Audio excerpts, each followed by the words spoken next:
Come ride the little train that is rolling down the tracks to the junction. Forget about your cares, it is time to relax at the junction.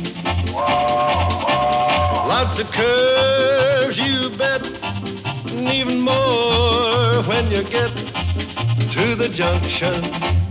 Peoticoat Junction. There's a little hotel called the Shady Rest at the junction. Peoticoat Junction. It is run by Kate. Come and be her guest at the junction. Peoticoat Junction. And that's Uncle Joe. He's a moving kind of slow at the junction. Peoticoat Junction.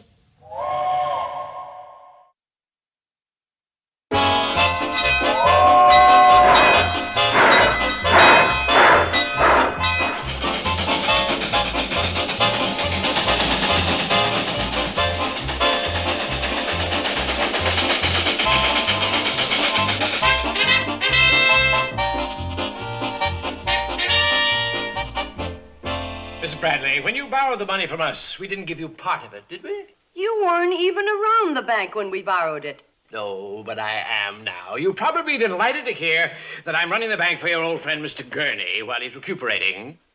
Recuperating from what? Being fired. After all the years he was president?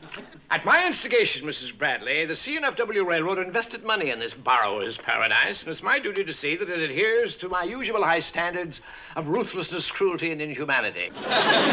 In the files, I've designated this as Operation Thumbscrew. You know, I've known a lot of mean, ornery people in my time, but you can hang your head with the best of them. For those kind words, Mrs. Bradley, I'll see to it that your furniture is carried out of the hotel instead of thrown out. Oh, there's still a chance I might raise the money. How? I have a lot of friends in this valley, and maybe they can all get together and lend me the money to save the Shady Rest. I doubt it. They'll be too busy scurrying around trying to save their own miserable hovels. What does that mean? I am foreclosing the undue mortgages and unpaid notes of all of your friends. That should take care of most of the population of this valley. In no time at all, the entire area will be known as Death Valley Junior. It seems to me you've gone to an awful lot of trouble to shut down the Shady Rest. Aren't we being a little self-important, Mrs. Bradley? My prime target, as always, is that Stone Age stagecoach known as the Hooterville Cannonball. But with this valley all deserted, the Hooterville Cannonball won't have any reason for running. Termites will gnaw away at its uncomfortable little coach. Happy vultures will nest in its cab. Lizards will raise their young in its rusty boiler. Make a lovely illustration for a Christmas card, wouldn't it? Yeah, if you hate Christmas. Great tragedies don't just happen. They're planned. I don't believe I've forgotten anything, have I? Except for one thing. Rubbing your hands together and saying, Sorry.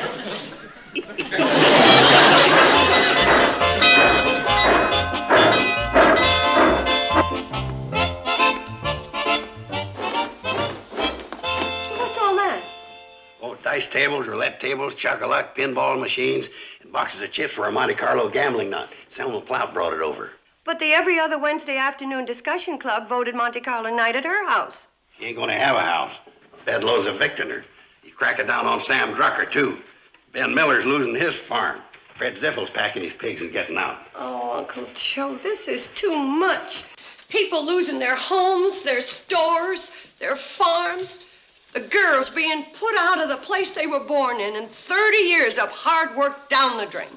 Well, it could have been worse. How? Bedloe could have put us out of here Friday, and we couldn't have had the party.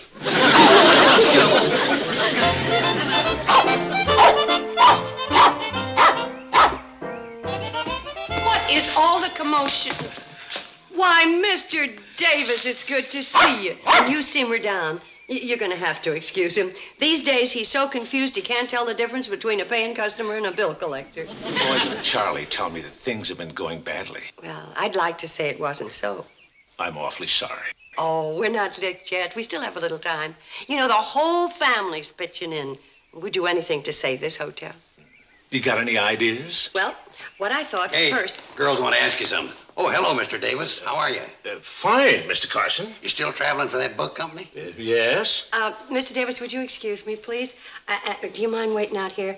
I want to get your opinion on the effect. The effect. Mr. Carson, what kind of an outfit is that you're wearing? Oh, professional gamblers get up. Gambler? Ideal stud. You mean stud poker? Yeah, you see, the house gets a better percentage than blackjack. What? Mrs. Bradley? Not yet, Mr. Davis. Uncle Joe, would you mind helping me move the dice table? Women, they never can make up their mind. First, they want the dice table next to the roulette layout. Then they want it next to the chuck-a-luck. Mr. Davis, if you ever start a gambling joint, leave the women out of it. No. Mrs. Bradley. Oh, Mr. Davis, you weren't supposed to come in yet. But... You stay right where you are, and we'll give you the full treatment. Ready, girls?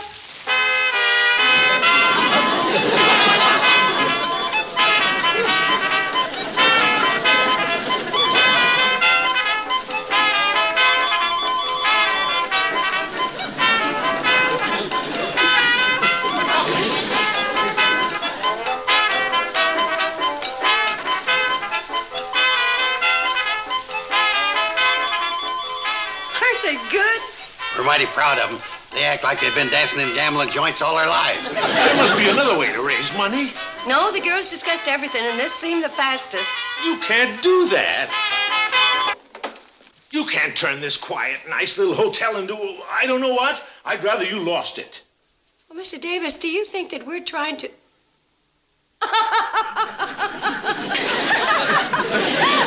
I don't think it's very funny.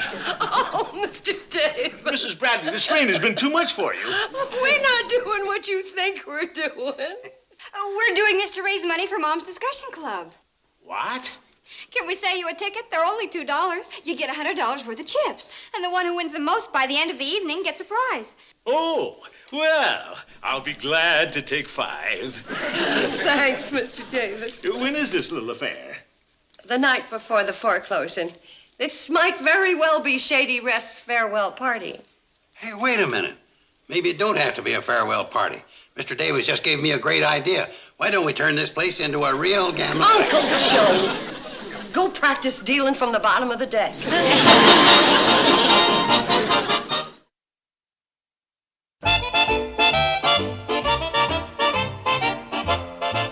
$27.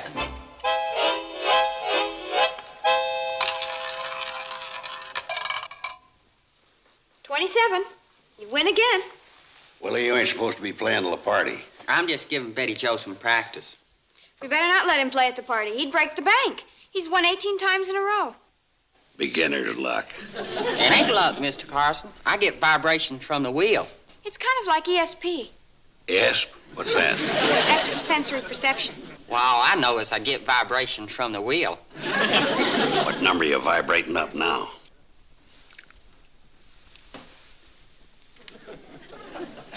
$16.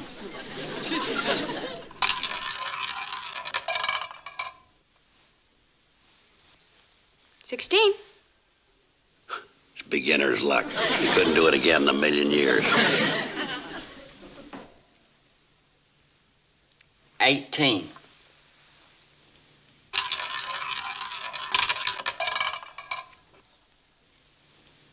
$13. I told you. Hold it, Betty. That's 18. Part of that white paint's wore off that 8. You're right. You win. How many times you say you did this in a row? 19 now. If this were Monte Carlo and he were letting his winnings ride, he'd have won $16 trillion. Willie, come outside. I want to talk to you. But I'm playing roulette. Bring the wheel with you.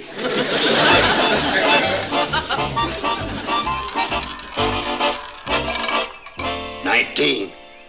So you had $222 million riding that time. Payoff is 36 to 1. It's 36 times 222 million. See, 6 times odds on. 6 times another odds. Can't I go home now, Mr. Carlson? Well, you got a lot more spinning to do. I want to make sure he ain't a fluke. I already vibrated 62 right numbers in a row. Look, Willie, you want to go to Las Vegas or don't you? Sure, I ain't never seen Montana. It's in Nevada. I ain't never seen that either. You're going to see it as soon as I make sure you're foolproof so as I can get folks to invest in our syndicate. Uncle Uncle Joe? Don't say anything to Kate about this. Uncle Joe, Oh, Willie, I thought you'd gone home. I'm trying to, but Mr. Carson won't let me stop vibrating. You did say vibrate. Willie's afflicted with the vibrates, Kate. Willie, you don't need to worry. There's a cure for it. I don't want it cured. Then you wouldn't send me to Las Vegas. Las Vegas? Goodbye, Willie. Bye, Mr. Carson. That's in Nevada, Miss Bradley. Uncle Joe's going to send you to Las Vegas? Well, just as soon as he can raise up enough money for my fare. Willie's going to save the hotel. Kate, do you know what this is? How many guesses do I get? You think it's a finger, don't you? Well, it sure looks like one, but I got a feeling it's going to turn out to be something else. Kate, this is the key to the solution to all your problems. Pay off the mortgage, put millions in your bank account, send the girls to the best schools, clothe you in mink, buy you a diamond, send you to Europe. Kate, there ain't anything you can think of this finger can't do for you. Oh, I wouldn't want to put it to any trouble. You know what Willie's got? An extra sensor in his perception. Willie, vibrate a number for Kate.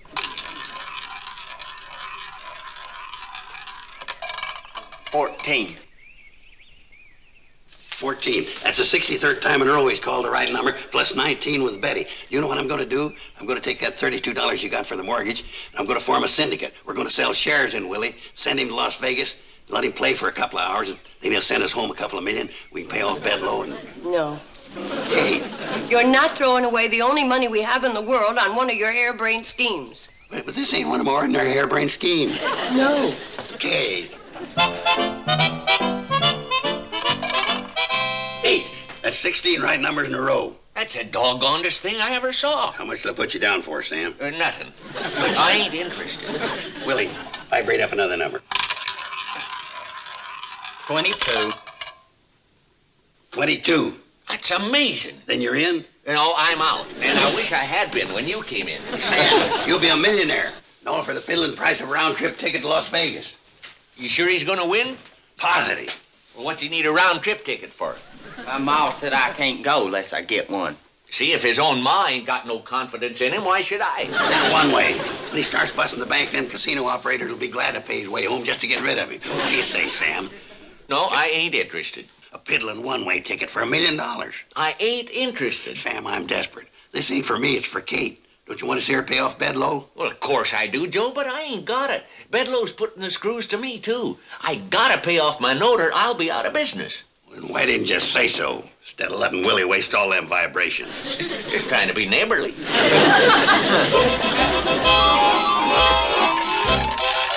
14. 14. Why, Mr. Carson, that's the most amazing demonstration I've ever seen. Then will you finance Willie's trip? Why, Uncle Joe, the idea of bothering Mr. Davis. He's our guest. That's all right, Mrs. Bradley. If my business were any better, I'd be tempted to put up the money. This is the most frustrating thing that ever happened to me. I asked Sam, Ben Miller, Newt Kiley, Fred Ziffel. Hey, Willie, you got any money? Afraid I ain't. Nobody's got any money. Bedloe has squozed the last cent out of this valley. Why don't you ask him? Bedloe? Well, if he ever got wind of the power in Willie's finger, he'd double-cross him away from him and put him on a plane to Las Vegas. Yeah, I guess he would. And what? And I think I'm beginning to see a ray of light.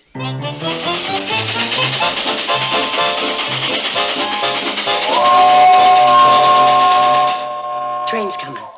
Oh, wonder if Bedloe will be on it. He will be, if Charlie gave him my message about wanting to get down on my knees and beg for mercy. He's coming.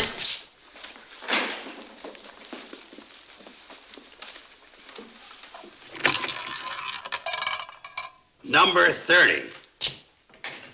Well, good evening, Mrs. Bradley.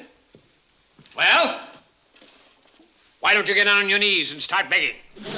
Well, that won't be necessary now, due to Mr. Davis. May we go on with this? Time is money. 18. I bet on 18.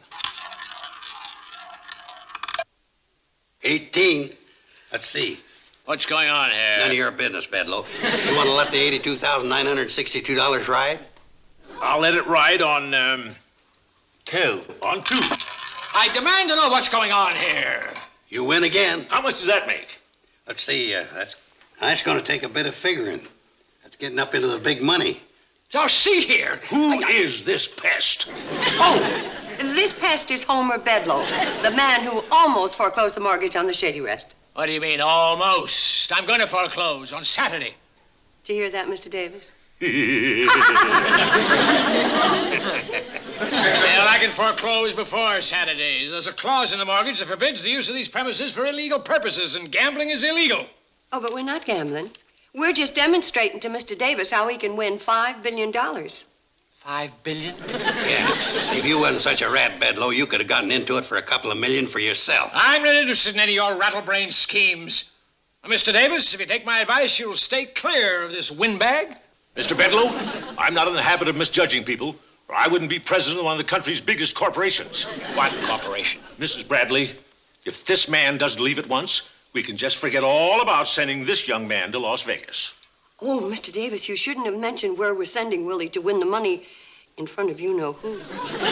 Bedloe, you ain't wanted around here. Get out. No, see here. Sitcom!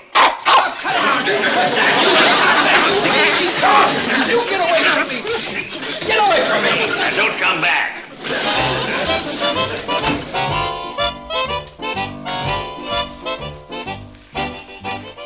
Do you think he recognized me? I don't see how. Well, my picture was on the cover of Business and Finance Weekly a couple of months ago. Would you like to try another spin at the wheel, Mr. Davis? No, I'm convinced. And worried about Bedloe overhearing what he did. Willie, you better go home and rest up your vibrations. You're going to need them in Las Vegas.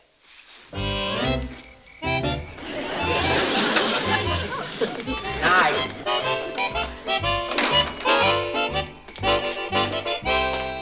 Try another number. We've been doing this close as 3 hours, Mr. Bedloe, and I ain't missed one yet. I want to make sure it isn't a trick of Kate Bradley's. It ain't no trick. I got SPCA. All right, Willie, you got a deal. Now, tomorrow, the first thing, I'll get you a first-class train ticket for Las Vegas. That'll take too long. I gotta be back to school by Monday. You better buy me an airplane ticket. Airplane? That's a dirty word in my book. You realize I'm with the CNFW Railroad? And I'm with the Whoville High School, and I gotta be back by Monday. Well, boy, you're asking me to compromise my principles. What time can you leave?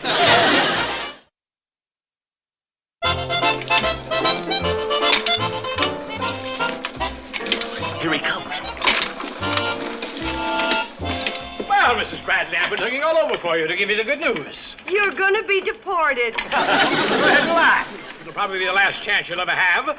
That is, unless you see something funny in poverty. Get to the point, Bedloe. The point is that 1 hour ago, I put Willie and his talented finger on a plane for Las Vegas. And with him went winging your last chance to save your hotel. Oh, you're making that up. You're through. And so are you, Drucker. I'm going to evict everybody in this valley. By next week, it should be one vast, desolate, empty wasteland. Well, I guess you win, Homer. Yeah, guess there's nothing left for me to do except finish printing up this last issue of the Hooterville World Guardian. Sam, I'd like a half a dozen copies for souvenirs. Help yourself, Kate. Yeah, take a dozen. Wrap yourself up in them while you're sleeping in the snow. You know, I think I'll send a copy of this to Mr. Norman P. Curtis, president of the CNFW. Your boss, remember? What for? Well, I think he'd be interested in that headline. Oh, no, you can't do that. Why, Mr. Curtis hates planes. He'd fire me. He'd cut off my pension. I'd lose everything. I'd have to sleep in the snow. Better take along a few copies of The Guardian to keep you warm. Mercy. Oh, you weren't about to show me any mercy, or Sam, or anybody in this valley. But I will. I'll stop the foreclosure proceedings on the Shady Rest. I'll give you all the time you want to pay. I'll let everybody in the valley off the hook. What about Sam? I'll give him an extension on his loan, lend him more money. Will you put that in writing? Make out the affidavit. He already has. I'll go get it, you sign it, and I'll notarize it. Oh, this is a terrible day for Homer Bedloe. Wait a minute. What's so terrible about it? I've still got Willie. Here you are. Just sign right here. I'm not going to sign anything. I'm back to my old, mean, horrible, natural self. I'll send Mr. Curtis a copy of this paper. Go ahead. Willie's gonna win me millions. Let Curtis fire me. I'll probably buy the CNFW and fire him and 700 other CNFW employees. Mrs. Bradley, I want you and all your meager possessions out of the Shady Rest by 0800 tomorrow morning. Doggone it, Kate. I thought your scheme was foolproof. Trouble is, it wasn't ghoul-proof.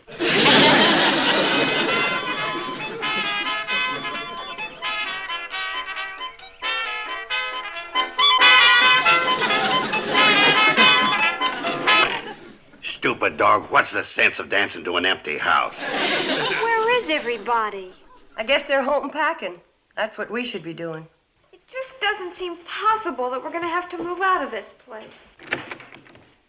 Well, good evening, everybody. Ah, having a party? Who invited you? Well, I just dropped by to give you the weather report for tomorrow. There'll be freezing rain, followed by sleet, snow, and sub-zero temperatures. Great weather for an eviction. Homer Bedloe, you're a fiend.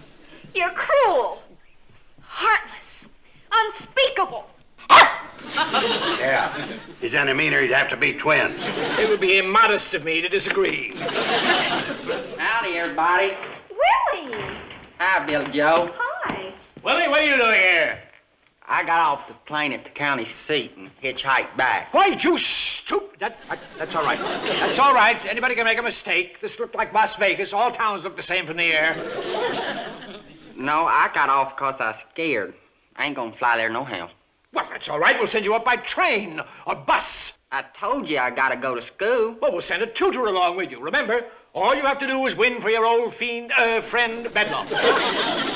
How's your old finger, Willie? It's fine. Well, why don't you vibrate a few numbers for Mrs. Bradley? Let her eat her kindly old heart out, realizing how close she came to keeping the Shady Rest. Well, It's all right, Willie.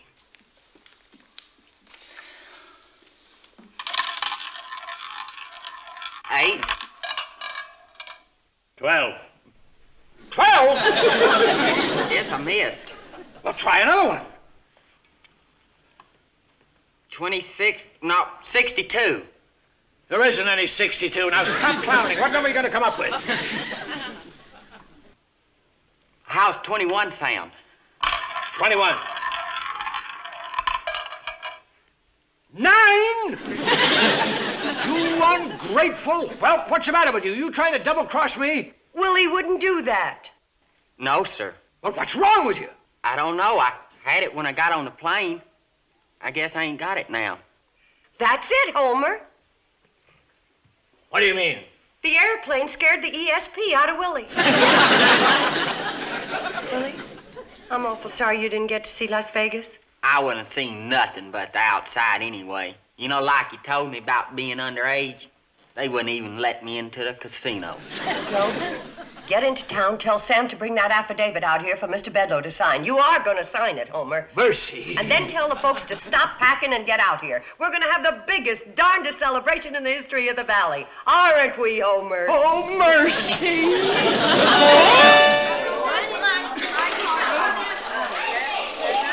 Quiet, everybody! Quiet! I've got the name of the winner of Monte Carlo night. Sam Drucker.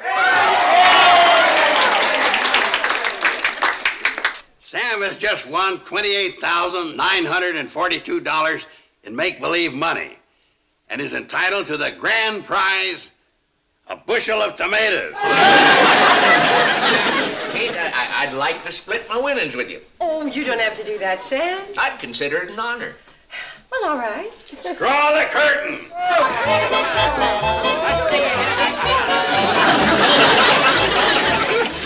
Can't you people take a joke?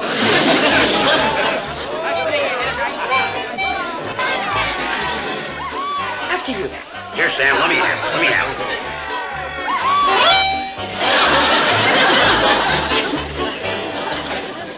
Go on, vibrate up a number. Go on, vibrate a number.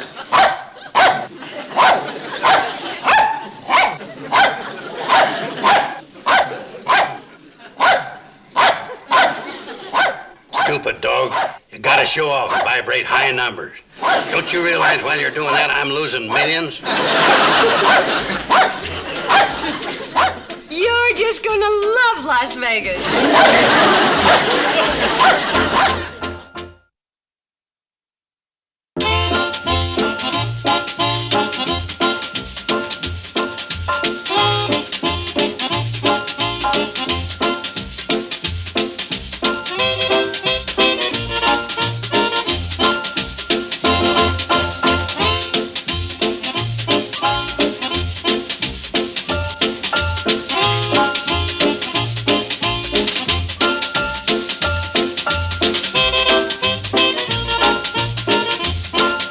Peoticoat Junction.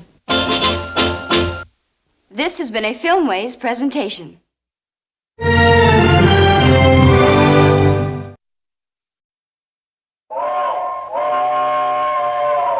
Come ride the little train that is rolling down the tracks to the junction.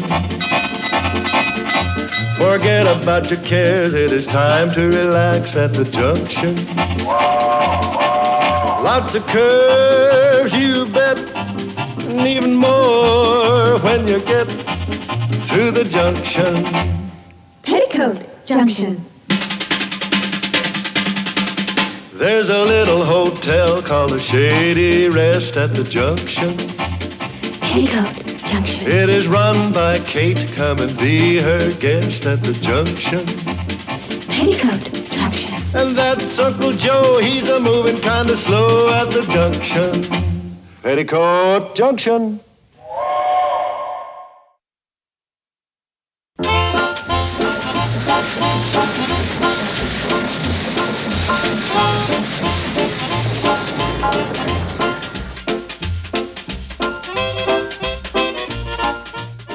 And it is indeed a great honor for me to be here today, looking into all of your glistening faces. No applause, please. Don't you know it's impolite to listen at somebody's door? Now, my fellow voters of Hooterville, as mayor of this great unincorporated metropolis of Hooterville, Mayor of Hooterville. Uncle Joe. Uncle Joe. and as your mayor, it gives me great pleasure to present to you the key to the city. Isn't that the key to the bathroom? It's the only key to the city I could find. But this is for the guests. Now, what is all this about the mayor of Hooterville? Oh, I just wanted to see how it felt. Well, it couldn't have felt like very much because we don't have a mayor. And it's the lack of things like that that makes Hooterville a small town. What do we need a mayor for? To send to the mayor's convention at the state capitol. Oh, they wouldn't even know if we weren't there. How's it going to look when Crabwell Corners has their mayor up there and all we've got's an empty seat? Uncle Joe, Crabwell Corners does not have a full-time mayor. It's an honorary title. He may be ornery, but they're sending him to the state capitol, all expenses paid, including a free haircut. Oh, now I understand. That's what you want, a free haircut. I don't need a haircut. And we don't need a mayor. Why don't we leave that up to the voters? We don't need a mayor. That's just your opinion, Sam. What about you, Charlie? We don't need a mayor. What do you say, Floyd? Would you mind repeating the question? All we have to do is repeat the answer. We don't need a mayor. You know, it's Hooterville's backward attitude that makes Crabwell Corners what it is today. What is it? A bustling community with its own one-way street. Or if we had two streets, we could make one of them one way. Which way? Either way. I'd like to see Crabwell Corners do that. The point is, Crabwell Corners has got a mayor and we ain't. Just supposing we decided we wanted a mayor. What kind of man did you have in mind? Well, a man that's smart, a good talker, he's well-liked, makes a neat appearance. I accept the nomination. I wasn't talking about you. Well, you're going to fool me. I was talking about myself. Why should you be mayor? Well, because he wants a trip to the state capitol and a free haircut. Joe, this is a democracy. If you want to be mayor, you gotta be elected. I'm just trying to save the town some money. Then pay for your own haircut. If you want to do it the long, involved way with a campaign and everything, that's okay with me. But I'm throwing my hat in the ring. If you want to get your hat out of the ring, it's going to cost you $4. When I'm mayor, don't you come to me asking for any political favors, because I ain't doing you none. Joe is always agitating for something. He won't get elected. He will if nobody runs against him. Yeah, we better put somebody else up. I'm available. I mean somebody who can win.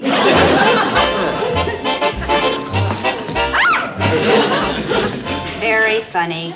Who are you, and what are you doing in Billy Joe's room? How many times have I told you to knock before you come in? This is an official visit. Mom wants you to help us clean out number 7. I'm busy. Doing what? What is this goop? It's not goop. I paid $3 for that jar. $3? Hollywood mud mask. The mud of the stars? It is used on all the Hollywood sound stages. What for? To plug up the cracks? To give you an outdoor look indoors.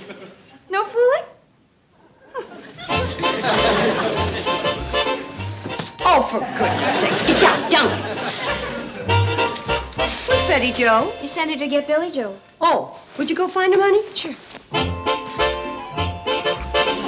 Down, I told you. Well, Betty Joe, Mom says that you should... What's going on? Would you believe that I haven't been outdoors all day? What's this junk? It's not junk. It's goop. Mud of the stars? Read what's on the back of the jar. Hollywood mud contains a new miracle ingredient, as well as all the vitamins needed for a balanced diet. Try a spoonful. Put that down. That cost $3. All right, so I owe you a quarter. Now, where's Bobby Joe? You send one to find the other, and they all disappear.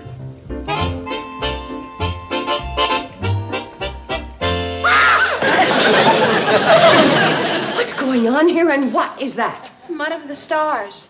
You paid good money for that? Only $3. It's worth it if it'll make Billy Joe beautiful. You could have gotten the same thing by digging in the backyard, and you'd have found some fishing worms, too. But, Mom, that's not real mud. That's Hollywood mud. And like the brochure said, it refreshes your pores like all out of doors. I never heard such nonsense. You think she'll run? How do we know? Do we ask her? Well, if she won't, I'm still available. Yeah, and you're going to stay that way. Anybody here? Kate? Mom's upstairs. Bobby Joe. Oh, I'm Betty Joe. What happened to your face? I'm giving myself a beauty treatment. Oh, well, will you tell your mom we'd like to see her a minute? Yes, sir. I didn't want to hurt her feelings, but I think she looked prettier without that stuff on her face. Mom wants to know, what do you want to see her about? Important business. I'll tell her. Thanks, Betty Joe. I'm Bobby Joe. You know, she's as spitting him as a Betty Joe. Mom will be right down. Thanks, Bobby Joe. I'm Billy Joe. What do the girls put that stuff on their faces for? It refreshes their pores like all outdoors. I read it in the magazine. What's wrong, fellas? Oh, there's nothing wrong, Kate. Kate? It's me. The girls got me mixed up in a beauty treatment. It's good to refresh your pores once in a while. It's starting to dry. What is it, fellas? Joe was talking to us about getting a mayor for Hooterville. You like the idea? What's good enough for Crabwell Corners ain't good enough for us. That don't make sense. Well, if it made sense, I wouldn't have said it. And we've been talking it over, and we think it'd be a fine thing for the town. Of course, we have to make sure we get just the right candidate. I think Uncle George is fine. We wasn't thinking of Joe. Oh, we want you to run. Mm-hmm. Yeah. What about it, Kate? I couldn't possibly do it. I got the whole... Doggone, well, thank you, Congratulations, great! Kate, I really thought you'd put up a bigger fight. Now,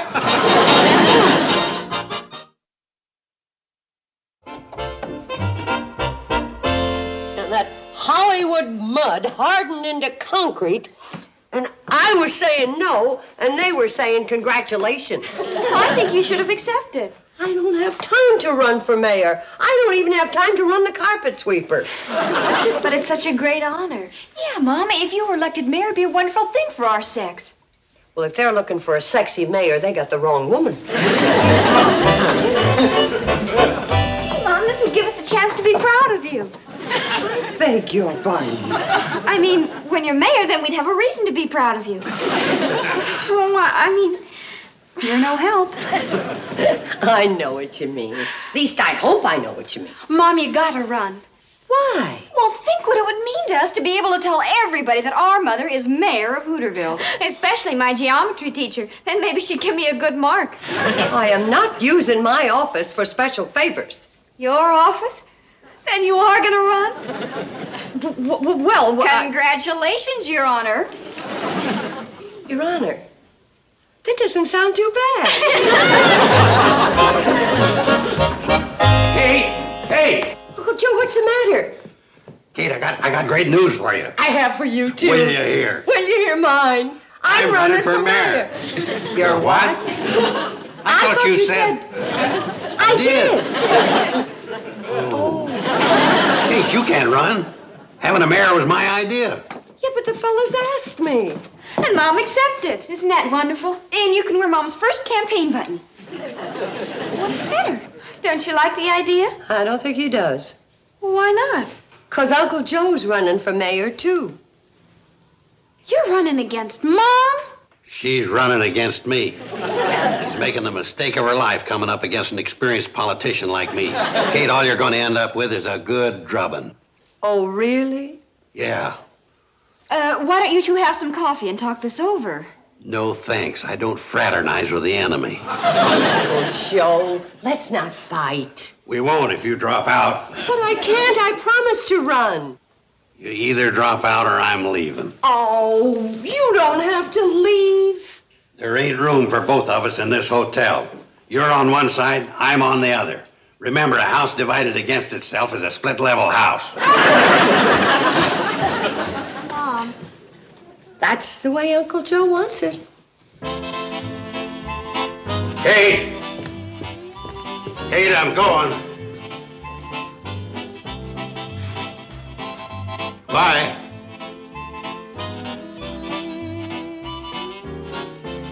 Goodbye. Bye.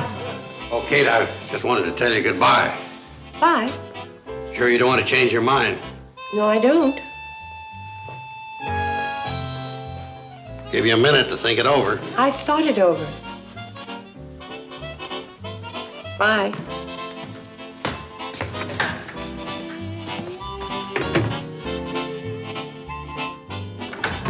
Did you call me? No. I think I'll take Geronimo along with me. Oh, you can leave him if you want. I'm not leaving him here with any petticoat politics.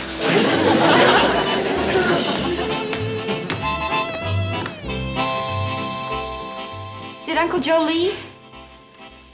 Uh-huh. Oh, he'll be back. He's left before. Never with his Indian.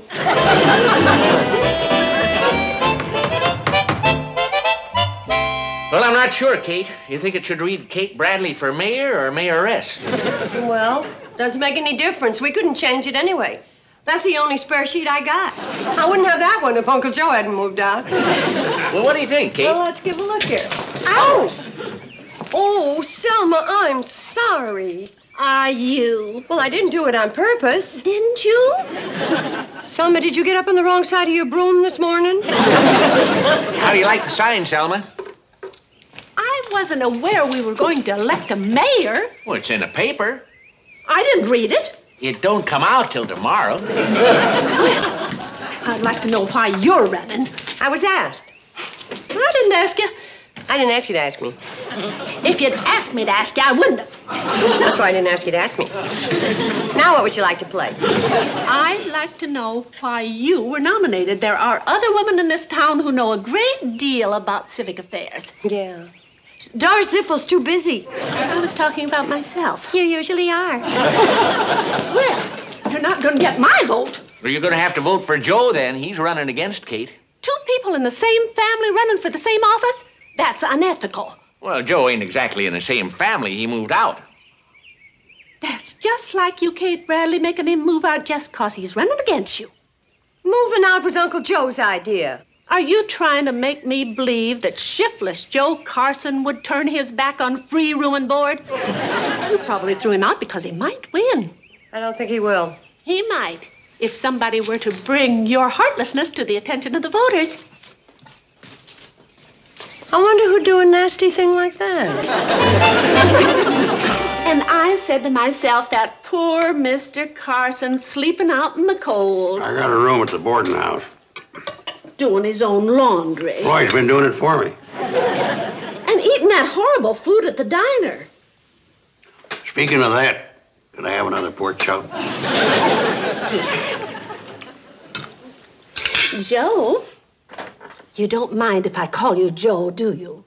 For your pork chops. I can't tell you how sorry I feel for the shabby way Kate has treated you. Throwing you out just because she wanted to be the mayor.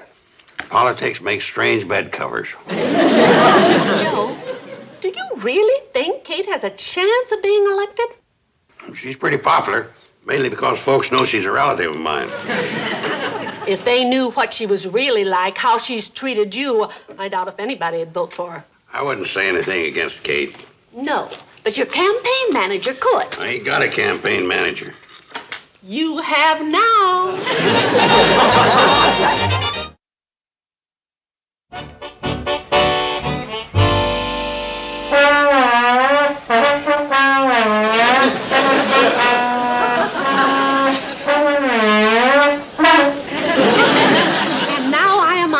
Present a man who is for good government, lower taxes, and was thrown out of his home by the opposing candidate. Ladies and gentlemen, the next mayor of Hooterville, Joe Carson. Thank you, thank you. Friends,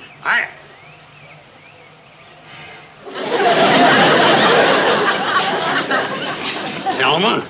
Don't worry, Joe. The crowds will get bigger.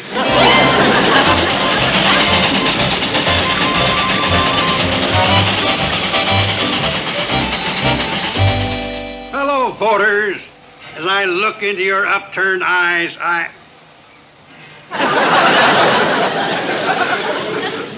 Selma? We'll do better when we get out in the heart of the farm country.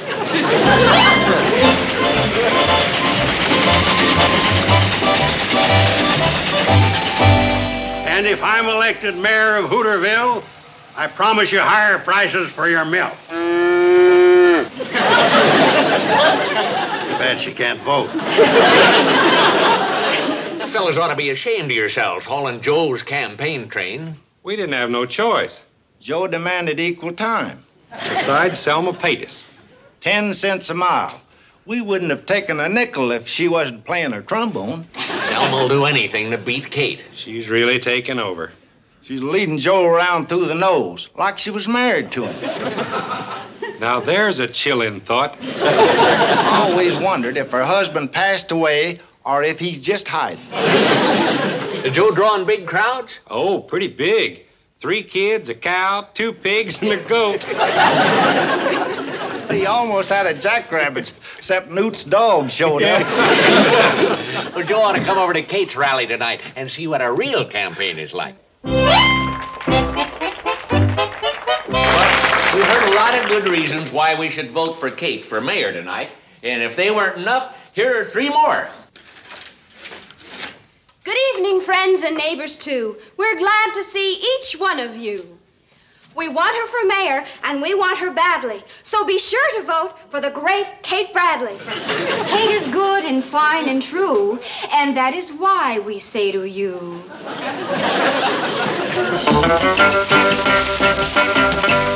Sha-sha, boom, boom, google-I-goo. Yeah, yeah, shim-sham, yeah, yeah, yeah. Boom, boom, google-I, sha-sha-goo. Kate for mayor, she's good for you. Yeah, yeah, boom, boom, sha-sha-goo. Google-I, ooh, ooh, bam, bam, boo. Yeah, yeah, coo, coo, diddle-I-dill. Kate for mayor of Hooterville. Hey, hey, go, go, hey, ram, ram. Sha-sha, boo, boo, yeah, ram, ram. Yeah, bam, google-I, diddle-I-dill. Kate for mayor of Hooterville. Kate for mayor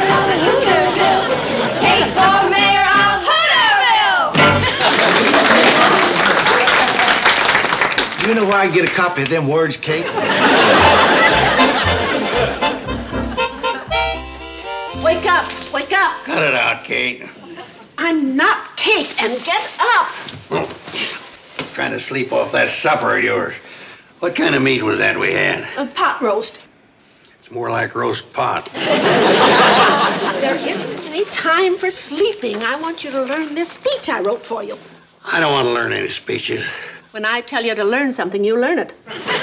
Selma, you can't talk that way to me. We ain't married. I accept your proposal. Proposal?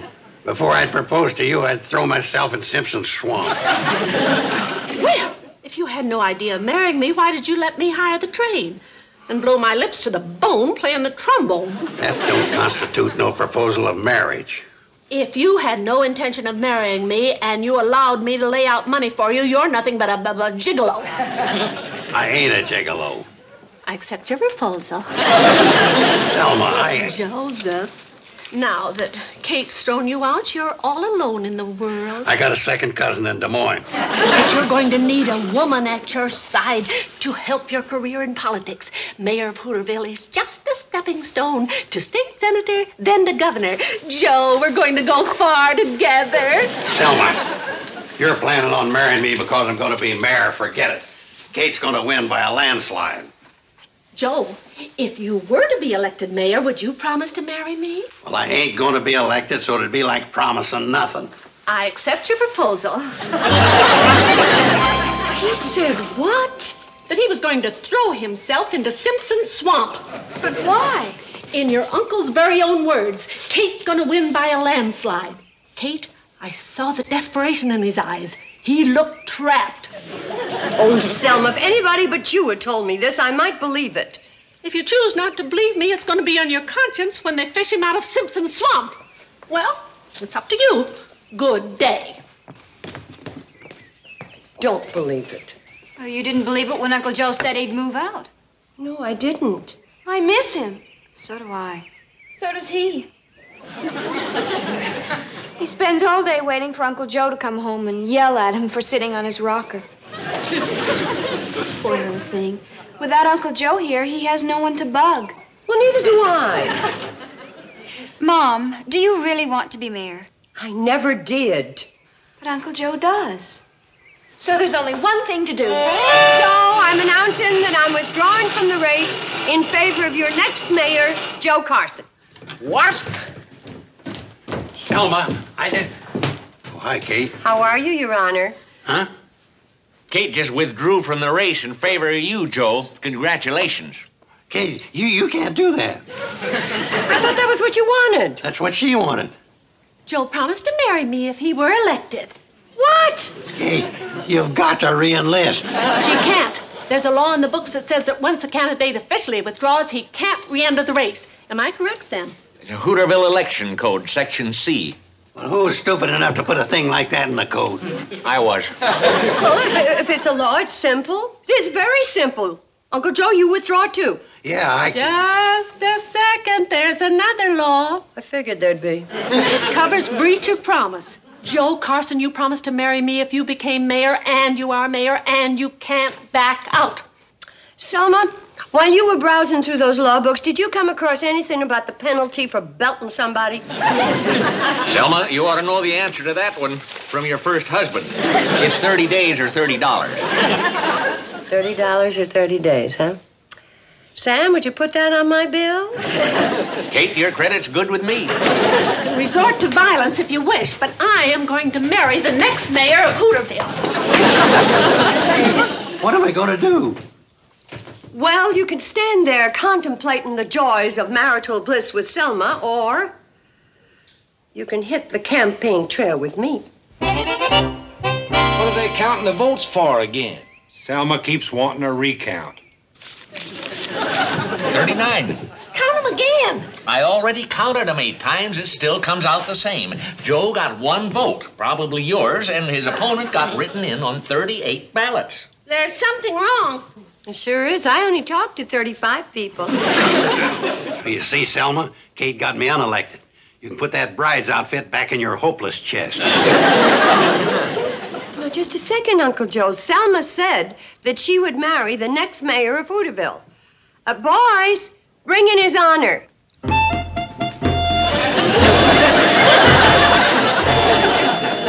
Selma, I would like you to make the winner by an overwhelming write-in vote. His honor, the mayor of Hooterville.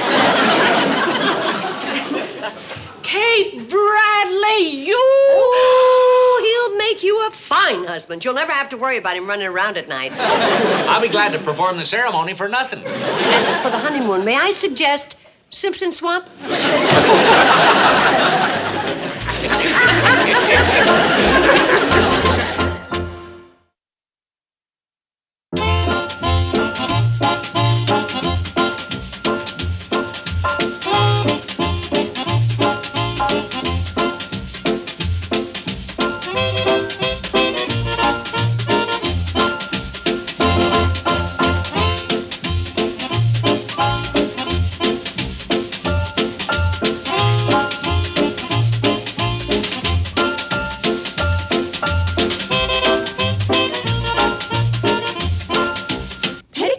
Junction.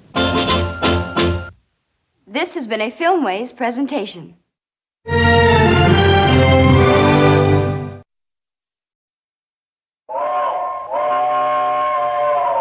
Come ride the little train that is rolling down the tracks to the junction. Forget about your cares, it is time to relax at the junction. Lots of curves, you bet, and even more when you get to the junction. Peoticoat Junction. There's a little hotel called the Shady Rest at the junction. Peoticoat Junction. It is run by Kate. Come and be her guest at the junction. Peoticoat Junction. And that's Uncle Joe. He's a moving kind of slow at the junction. Peoticoat Junction.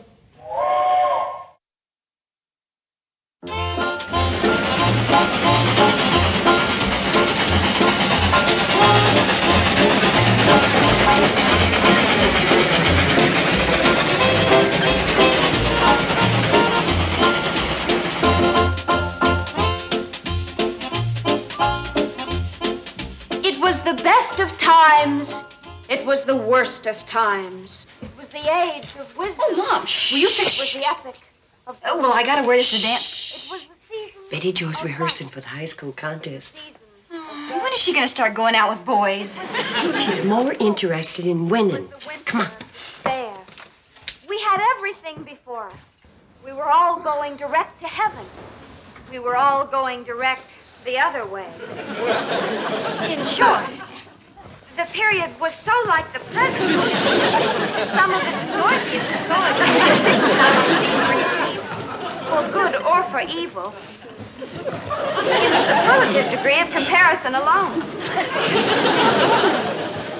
There was a king with a large jaw and a queen with a plain face on the throne of England. There was a king with a large jaw and a queen with a bare face. Crying out loud, why don't you get your own earmuff? Sure. So like that some of its noisiest authorities insisted on its being received for good or for evil. How can a feller sleep with all that racket going on? In both countries, it was clearer than crystal to the lords of the state preserves of loaves and fishes that things in general were settled forever. And I'm trying to take a snooze, Betty Jo, if you don't mind. What's the matter? I lost my voice. What? I lost my voice. You ain't going to win that contest unless you talk up. Joe, why did you stop? Uncle Joe, let Betty Jo practice. Go ahead with your speech, honey. I can't. I lost my voice. Now Sarah Jane's gonna beat me. Well, Uncle Joe's done it again. I didn't do nothing. Well, Betty Jo lost her voice when you walked in. Yeah, well, No buts about it, Uncle Joe. You're a jinx. I am not. You are too. Just a second. I don't like that kind of talk. Well, Mom, let's face it. Lately, all Uncle Joe has to do is look at somebody and pow, Disaster. He's nothing but a big bundle of bad luck. Looking at you and nothing happened. Stick around. Girls, Betty Jo losing her voice has nothing to do with bad luck. She's just been practicing too hard. I have not. Uncle Joe jinxed me.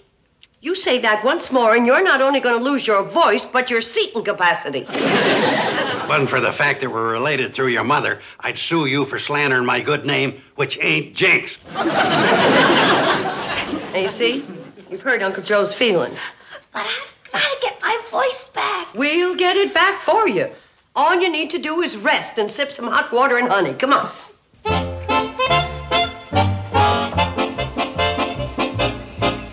He ain't a-gonna deliver these. You've got to. We ain't a-gonna. Now, we'll deliver Newt Kiley's mail. And Fred Zippel's. And Ben Miller's. But we ain't taking nothing to the Shady Rest. As long as Joe the Jinx is there. Look, you want to lose the mail delivering franchise? Rather lose that than the train. You don't have to stop. Just throw the mail off. No, thank you.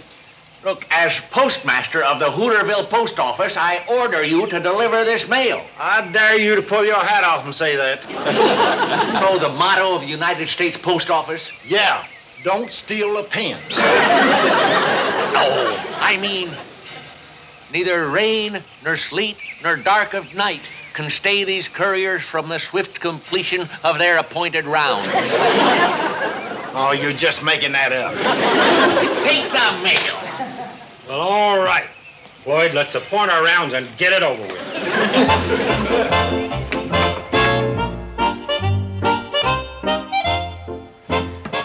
Oh, what's that for, Mrs. Bradley? A high school oratory contest. Betty Jo won it 2 years in a row. Now, if she wins again, she gets to keep it. Oh, I hope she does. Did the mail get here yet? Uncle Joe just went down to get it. I'm expecting a letter with a nice fat bonus check in it for those 12 orders I sent in. Oh, well, good luck. Get away, bad luck. Give me the mail. Get back, get back. Way back out of voodoo range. Give me the mail. Don't come any closer. I'll let you have it. We're de-voodooizing you. I ain't no voodoo. If I was, I'd shrink your heads down to the size of your brains. You keep your evil eye off of us, Joe. Yeah, don't look at the train. Give me that mail or I'll complain to Washington.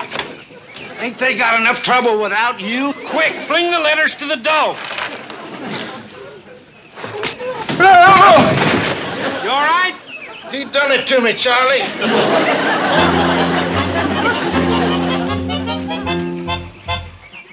He fell out of the cab. Wasn't my fault. I didn't lay a hand on him. Well, did he get hurt? No, I fell on his head. Thanks.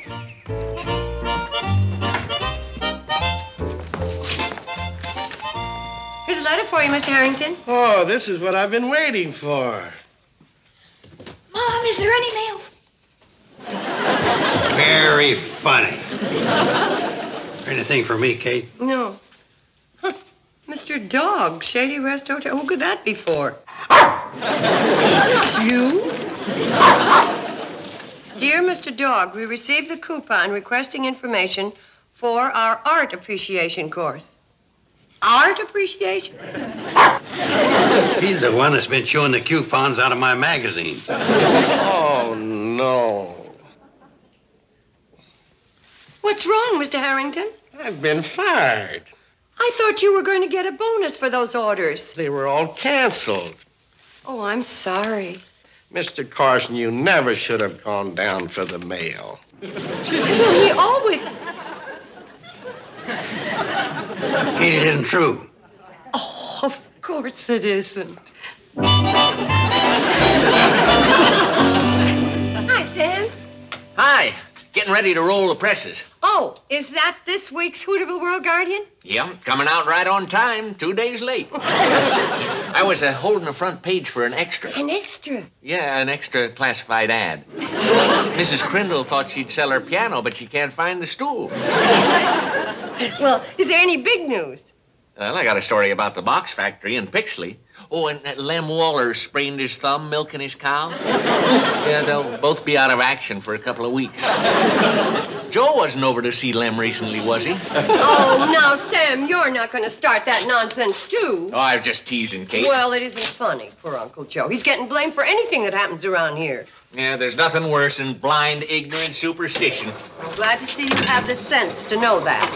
Yeah, you can say a lot of obnoxious things about Joe, but one thing he ain't, and that's a jinx. Thanks, Sam. Well, it's okay, Joe.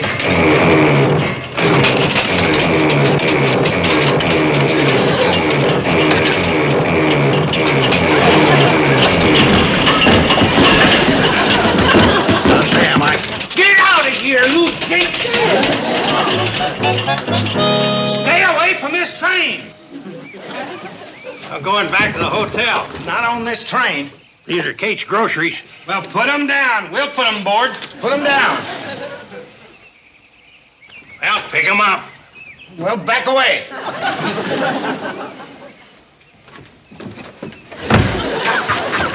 Serves you right. Now, look at here, Evil Eye. You two fellas going steady? I thought you were going to put the groceries on the train. Them two jokers wouldn't let me get on. You're darn right we won't. What happened to your nose? Same thing that happened to my head, only worse. Joe's barred from the train for life. Well, if he's barred, I'm barred too. But, Kate, you're not dangerous. Joe is. Either he rides or we both walk. Well, all right. He can ride.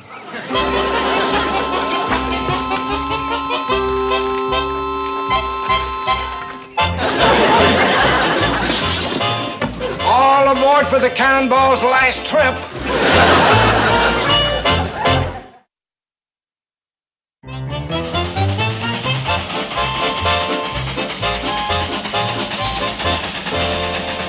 This is interesting. The Pixley Box Factory is thinking of moving to Hooterville. Good for the town. Make a lot of jobs for a lot of people. There ain't no quicker way to ruin the economy of a community than with jobs. Yeah. Work sure interferes with those afternoon naps. But don't worry, Uncle Joe. Crabwell Corners is trying to get the box factory over there. Crabwell Corner. The biggest business they got in that town's the Edsel Agency. Can't you read any faster? He can't even read without moving his lips. Well, maybe he'll improve after he has his art appreciation course.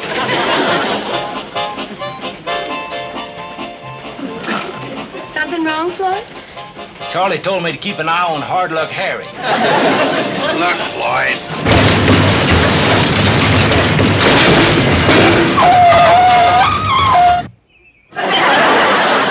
Well, Joe, you done it again.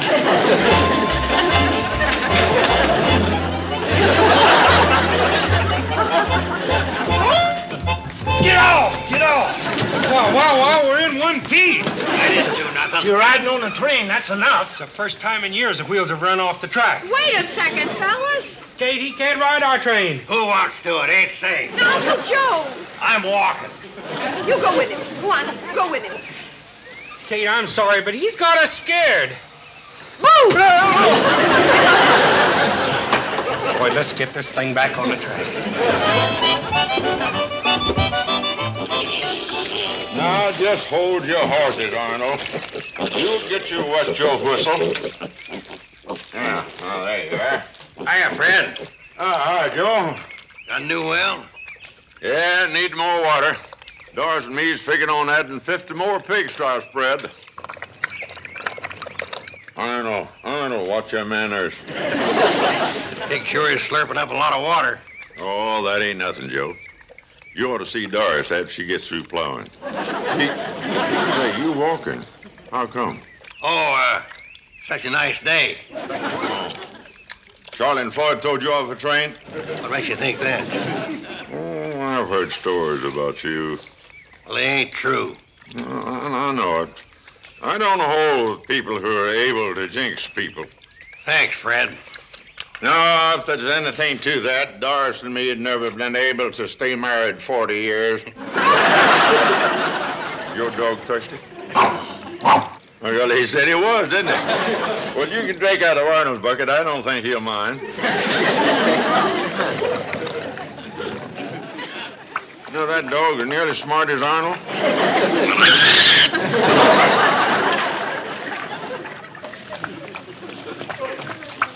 I have a drink, too?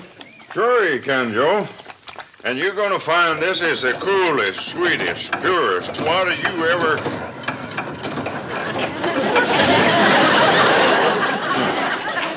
That's funny. Must have dried up. Well, that well goes down 60 feet. You ought to try for 70. Now, that water and that well was all right until you come. Get off of my property, you jinx. Don't you look at Arnold. Get off of my property. Don't you worry, Arnold. I won't let him jinx you. Don't you worry, boy. Uncle Joe? No, it's us, Mom. Betty Joe, you shouldn't be out in the night air with your throat. Oh, it's fine, Mom. It got better the minute Uncle Joe left. It got better the minute you started the hot water and honey. Now you get upstairs and go to bed. Yes, ma'am. It was the best of times. It was the worst of times. It was the age of wisdom. And save your voice for the contest. I will. Have you seen any sign of Uncle Joe? Nope. Wonder where he could be. I'm real worried. What was that? Sounded like Ben Miller's shotgun. Well, I guess Uncle Joe will be coming home soon. Billy Joe, I will not have you talking like that. Uncle Joe is not a jinx.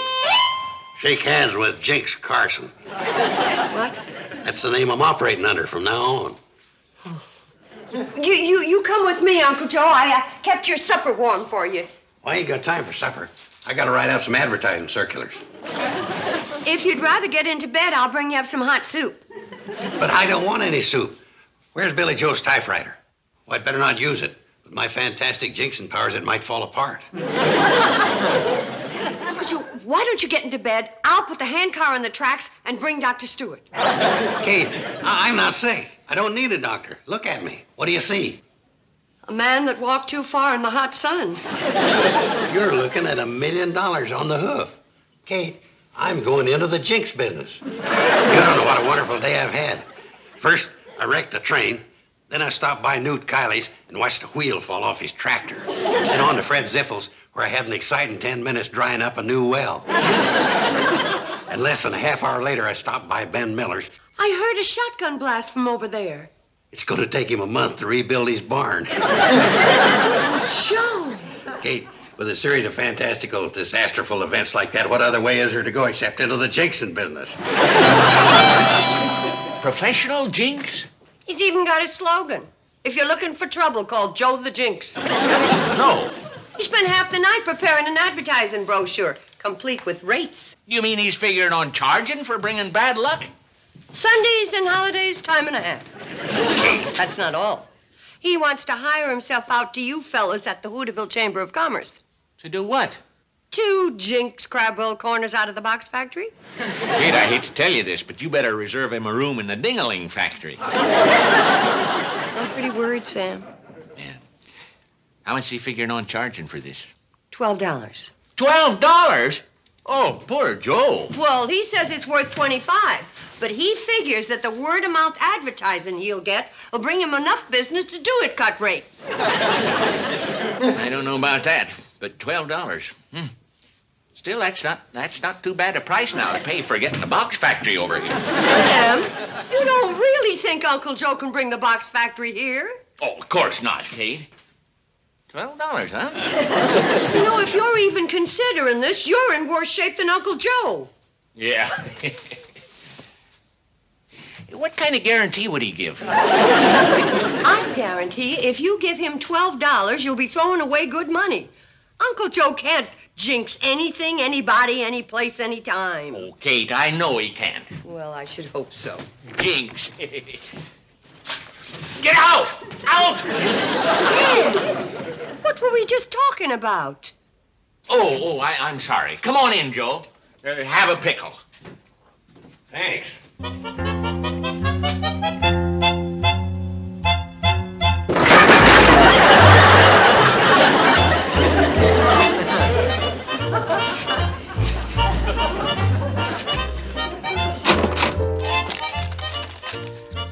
$12, Joe.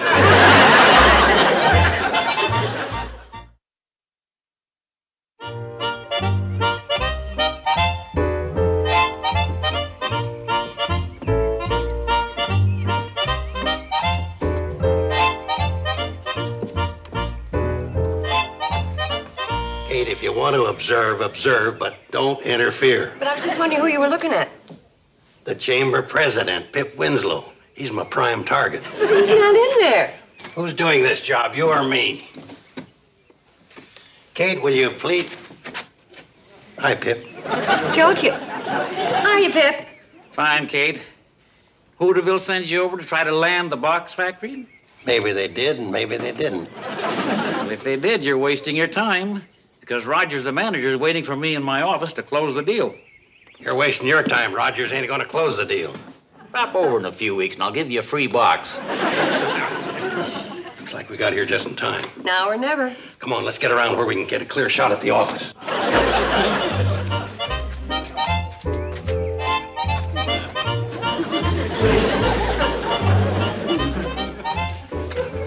How long you gonna do that? Till I get my bad luck warmed up. What's Pip doing now? He and Mr. Rogers are looking over the blueprints. I'm feeling pretty unlucky. What's next? I start jinxing. Just like that. Don't you have to set up a table or something? What for? Well, you're in business. Shouldn't you have some equipment? Kate, it all comes from up here.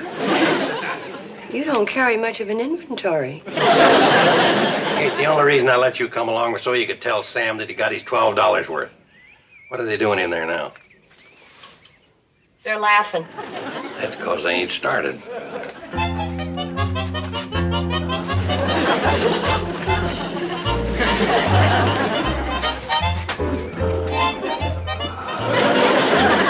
Is that the usual procedure? I gotta get the right bad luck angle.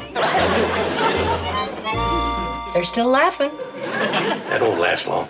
Kate, are you sure you want to watch this? It can get pretty terrifying. I'll try not to scream. Once I get started, there's no stopping me. Now stand back. Riggedy rack. Riggedy racks. On Crabwell corners, put a double hex. Take cover, Kate! The desk still standing? Still standing. Maybe you better try another bad luck angle. I was just trying to help. Riggedy rack. Riggedy racks. On Crabwell corners, put a triple hex. Take a look at the desk now. Looks better now than before. Wonder if the altitude's the same over in Crabwell corners. Whether it is or whether it isn't, you better get busy. They're going to sign the contract.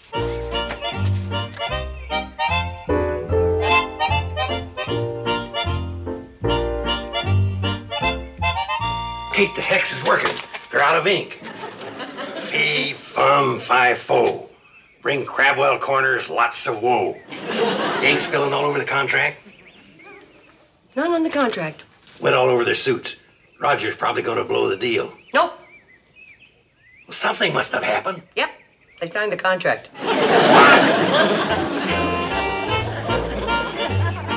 Kate, I'm stuck. So you're stuck. Over here, let me get you out. Fi, fo, fum, fee. You'll need a hacksaw to get you free. And so Uncle Joe had to give Sam back his $12, plus paying the plumber $8 for sawing his neck out of the bars, but it was worth it. Now we know Uncle Joe isn't a jinx. Boy, it sure seemed like he was. Well, he isn't, so the matter's closed. Betty Jo, you ready yet? Be right down, Mom. Sarah Jane here? No, but she will be in a few seconds. You're supposed to be at the high school half hour before the contest starts. You think Betty Jo will win again? I don't know. Sarah Jane's pretty good. How do I look, Mom?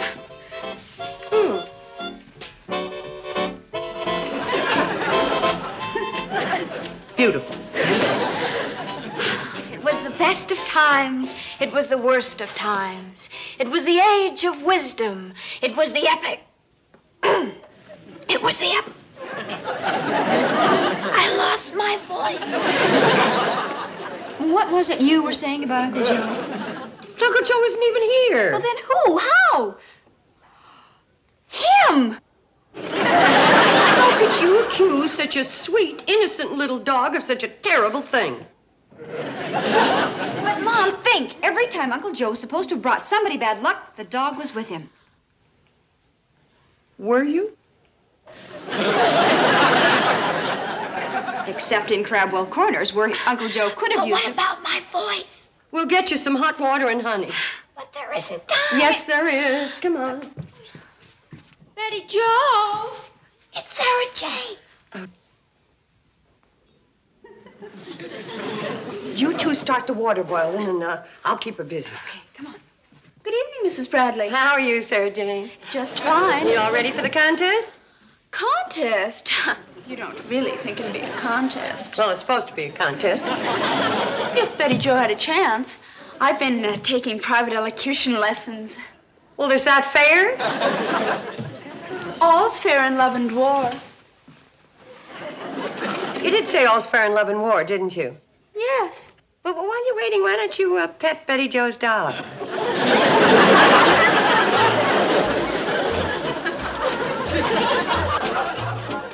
Like you said, all's fair in love and war.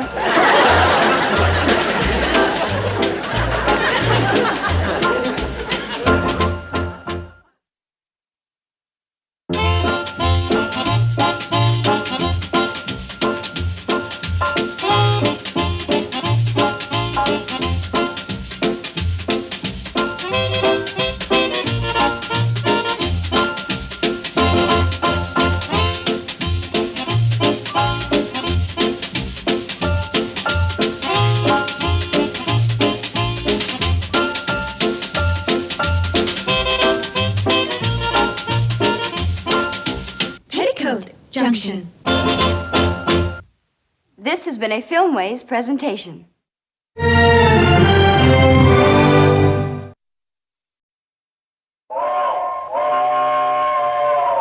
Come ride the little train that is rolling down the tracks to the junction. Forget about your cares, it is time to relax at the junction. Lots of curves, you bet, and even more when you get to the junction. Peoticoat Junction. There's a little hotel called the Shady Rest at the junction. Peoticoat Junction. It is run by Kate. Come and be her guest at the junction. Peoticoat Junction. And that's Uncle Joe. He's a moving kind of slow at the junction. Peoticoat Junction.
Let him have him. Uncle Joe! What does he want the dog for? I don't know. He must have a grudge against him or something. Who doesn't? Who Whose side are you on? Did the dog ever do anything to Hinky? He wouldn't have to. Ever since Hinky got to be dog catcher, he's been out to make a name for himself. He wants to break the county dog catching record so he can run for governor. Well, he's not going to use our dog to help him. I told you to get out of there. Mom, look. He can't come in here and take the dog, can he? I don't think so. Where's the dog? He's hiding in my nice, clean laundry. Aha! Are you going somewhere? To get the dog. Oh, I hate to disagree with you. You're interfering with a county officer in the performance of his duty. Looks more to me like I'm drawing a bead on a trespasser. Yeah, you got no right in here without a searching warrant. Why don't you leave the dog alone? He's under suspicion For what? for sneaking around a couple of chicken coops. Oh, it didn't mean any harm. He likes chickens. He likes to play with them. Oh, yeah? Then why was he licking his chops? Well, maybe he was thinking about sinking his teeth into you. Betty Jo, just because Hinky is a no-good, low-down, mean excuse for a human being is no reason to call him names. Now, you get out of here and you don't come back. Yeah, get. I'm warning you. I'm gonna get that dog if it's the last thing I ever do. Don't you worry, boy. Hinky's gone. Come and get your supper. Come and get it. Here, boy. What's all the racket? I'm yelling for the dog. Well, would you mind yelling a little more quietly so I can get some sleep? Well, I'm not stopping you. Uncle Joe, what's the matter with you? Waking up Betty Jo? Me? You probably woke up Mr. Roberts, too. That wasn't me banging into his Betty Jo. I don't care who it was. We finally get a guest in the hotel. Let's keep him here. Mom, the dog hasn't come home. Hinky Mittenfloss must have caught him. Oh, no, he didn't. He's probably out socializing with some of his lady friends. Hinky Mittenfloss don't have no lady friends. I meant the dog. Don't worry, he'll come home. Well, I hope so I can get some sleep. Come on, let's go in the house. Come on. Lock the door.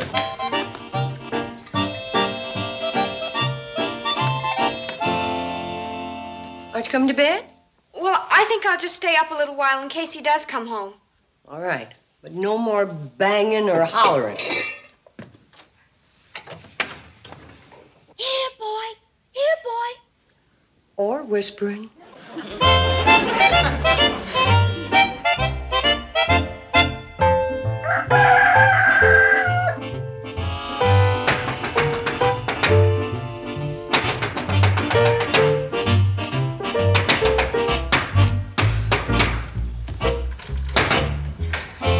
Where is he?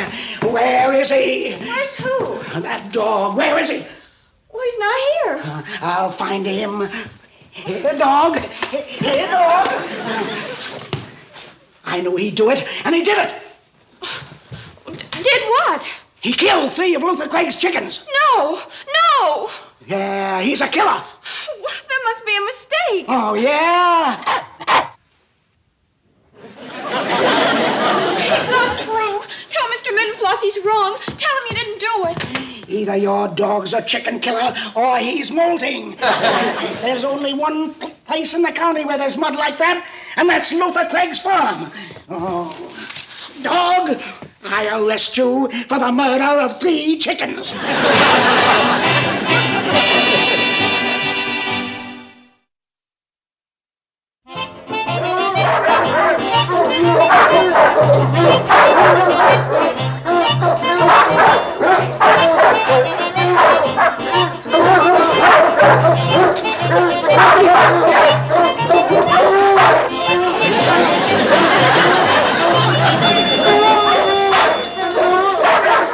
Where is he? He's in solitary.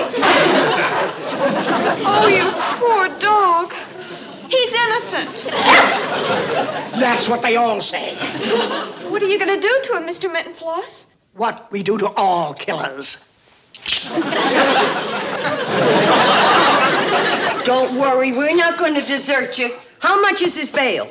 Murder ain't a bailable offense. Don't you worry. We'll get you out. We'll get you a lawyer. What for? You can't take a dog into court. Suppose we ask the lawyer about that. Please, will one of you tell me what this is all about? He's the reason we came here. Hold it. And that's the whole story. Now, Mrs. Bradley, suppose you tell me the whole story from the beginning. Well, this morning, This horrible man came to the hotel and arrested him, but he's innocent. You've got to get him off. I'll do my best if I could just get some idea what this is all about. Well, tell him what happened, Mom. Right. Well, He was dragged off like a common criminal. He didn't even have a chance to deny anything. Deny what? That he killed them. Killed him? You mean this is a homicide charge? No, murder. Joe, will you let Mom tell this? Yeah. Well, one murder's bad enough, but accusing him of 3. 3? But he's innocent. Innocent, I tell you. Maybe I better talk to the defendant myself. Now, where did they take him? The county pound. The county pound? Mm-hmm. They put him in solitary. He looks so sad. What are we talking about? The dog. Well, I thought this was a homicide. Well, it is. He's accused of killing 3 chickens. I'm afraid there's been a mistake. There sure has. He didn't do it. Well, I mean, if you expect me to defend a dog. You're a lawyer, ain't you? Of course I'm a lawyer, but my clients are usually people. Then maybe you could recommend a good dog lawyer. You can't try a dog. That's what Hinky Mittenfloss said. Yeah, and he's a one-man dictator. Isn't there any way we can save his life? Well, Where'd you study law? State University. You should have gone to one of them big colleges like the Harvard School of Yale and learned some of the loopholes. Hey, wait a second. There was a case. What was it? The State versus Fido, Bowser, Rex? Oh, here it is. The State versus Rover.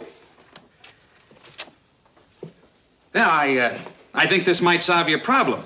In 1897, the state Supreme Court ruled that under certain conditions, a dog was entitled to a fair and impartial trial. Oh, Mom, he's free. He's free. No, it just means that he's entitled to a trial. Oh, but when you get him on the witness stand... Now, wait a second. Oh, you will handle the case.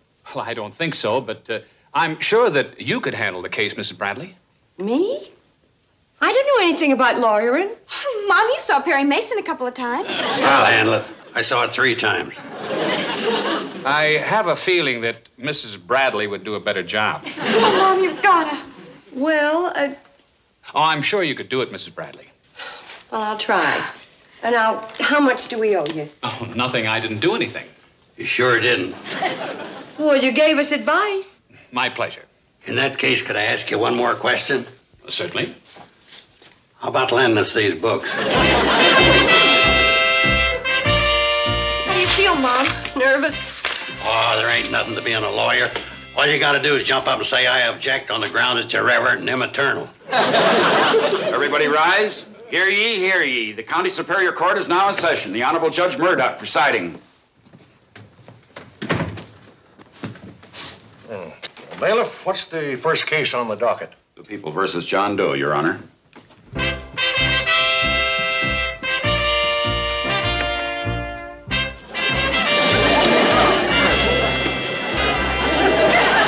What's this dog doing in my court? He's the defendant, Your Honor. Order! Now, what kind of nonsense is this? Go on, tell him, Mom. It's this kind of nonsense. And who are you? I'm the dog's lawyer. Dogs have no rights in a court of law. That's what I told them. But Your Honor, I think you're a little ignorant. Order! Madam, do you realize you have insulted the court? Oh, she ain't trying to insult the court, just you. No, Your Honor, I'm not trying to insult you, but there is a case I think does make a difference. What case? This one. Kate, you have to ask permission before you approach the bench. Can I approach the bench? Sure, go ahead. Order! Let me see that case.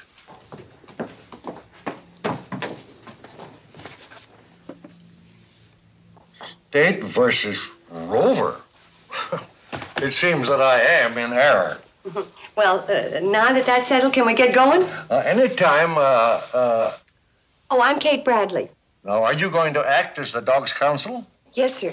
All right, well, let's get started.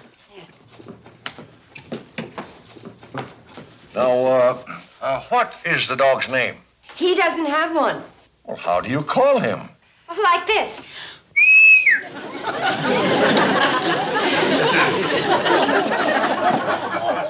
Order! Now, I should like to make something clear. This is an unusual case. Nevertheless, the decorum of this court is going to be maintained, or I shall clear the courtroom. Now, Hickey, are you going to act as prosecutor? You're darn right I am. All right, call your first witness. I call Luther Craig to the stand. Luther Craig, take the stand. Luther, what did you do after you heard the noise in your chicken coop? Well, I got up, grabbed my shotgun, and went outside. And I saw this here dog running from the hen house, so I let go with both barrels. Did you hit him? No, I forgot to load my shotgun. Order. What did you do then? Well, I went in the hen house and found 3 dead chickens. And then what did you do? Called you. By me, you mean Henky Mittencloss, the dog catcher. I said I called you. Now stop trying to get votes. Could you identify the killer? Sure could. Is he in the courtroom now? That's the fiend that killed my poor defenseless chickens. He done it. You're a witness. Let's see you get out of that one. Go on, Mom. It's your turn. Do as I told you.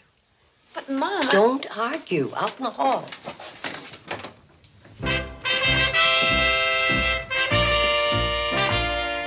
Luther, you have been a farmer around these parts for a good many years, haven't you? Maybe. Miserable weather we've been having lately, isn't it? Ain't saying. You must have noticed how dark the nights have been. Ain't saying. What ain't you saying? I ain't saying what I ain't saying. Your Honor, doesn't he have to say what he ain't saying?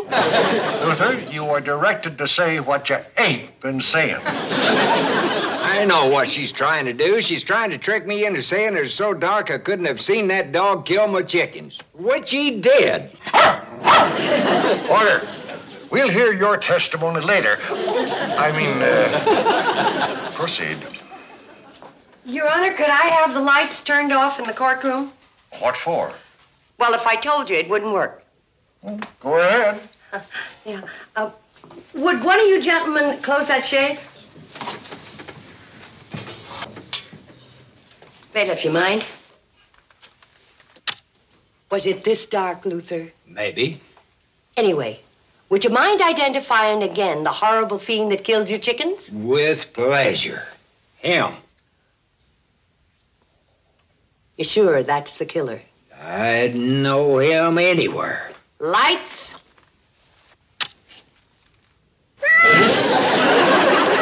Put in the record that the dog fiend identified by Luther is the proud mother of 7 kittens. Order. No more questions. You may step down, Luther.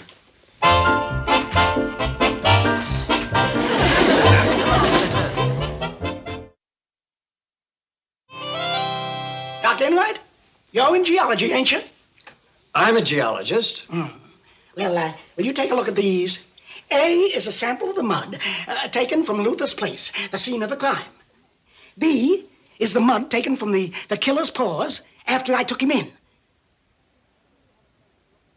Did you have a chance to look at them?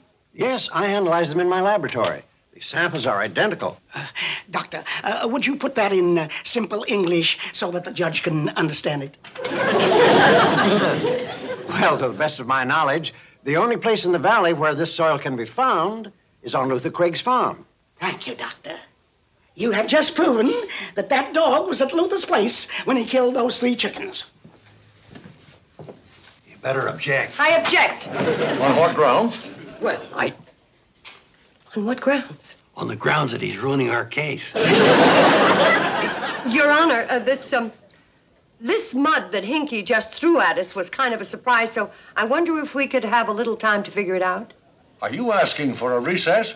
Well, if that's the legal way to get some time to think it over, What recess till 2 o'clock this afternoon? What are you going to do? There's only one thing we can do. Have the dog sign a confession, throw himself on the mercy of the court. Why don't we call Mr. Randall and see if he can think of anything? How can he think of anything? We've got his books. So we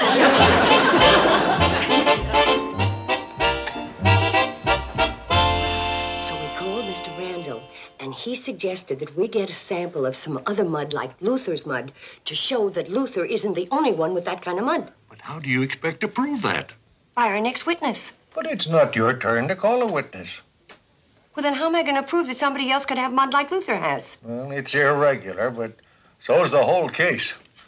Who's the witness? Arnold Ziffel. Call Arnold Ziffel. Arnold Ziffel, take the stand. Come on, Arnold. Get that pig out of here. But that's Arnold. Is this a court or a zoo? Your Honor, Arnold is the best exhibit of mud that we could get. Oh, by the way, this is Fred Ziffel. Your Honor, Arnold and me is mighty proud to know you. Well, thank you. Would you please get to the point? Well, as you can see, Arnold is a pig. And as you know, Your Honor, pigs love to wallow in the mud. And he's the best little waller in the valley. If Your Honor will compare Arnold's mud with Luther's mud, you'll find out that they're the very same. I object, Your Honor. You ain't a mud expert. Can we borrow your mud expert? Get your own. Your Honor, would you mind not banging that thing? Arnold's got sensitive ears. Oh, I apologize. Oh, Dr. Enright. Dr. Enright. Would you mind comparing the witness's mud with the sample?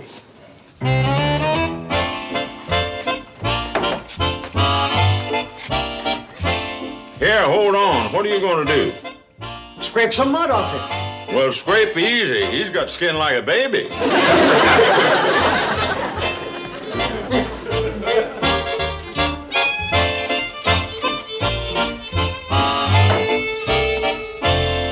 Your Honor, I made a mistake.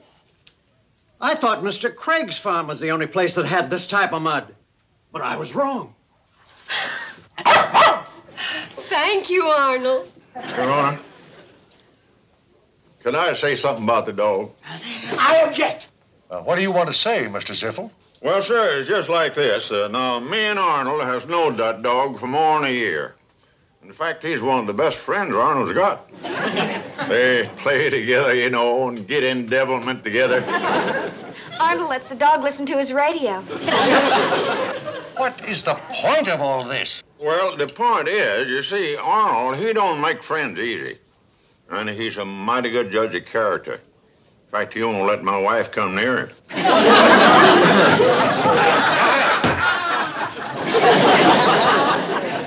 Why? Oh, what I'm saying is this, Your Honor. Anybody that Arnold trusts ain't no chicken killer. Now, thank you for your time, Your Honor. I've got to get Arnold home. It's time for his nap.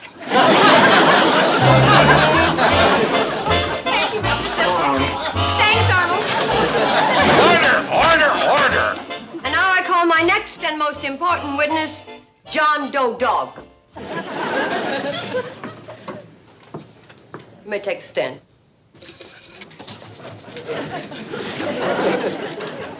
Do you mind telling me how you expect a dog to testify? Oh, it's very simple, Your Honor. He barks once for yes and twice for no. Would you like me to demonstrate? Is Hinky Mitten Floss the dog catcher? Do you like him? I don't believe it, but go ahead. Raise your right paw. Do you swear to tell the truth? We can dispense with that. Oh, believe me, Judge, he always tells the truth. Now then, Listen carefully. Are you, or have you ever been, a chicken killer? Did you kill Luther Craig's chickens? Your witness. There's no point in my questioning him. I wouldn't believe a word he said. John Doe Dog, step down.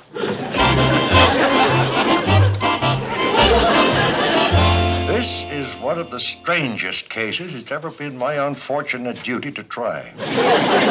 However, based on the evidence and based on the defendant himself, I find it difficult to believe that he would attack 3 defenseless chickens. So therefore... Let go! Let go!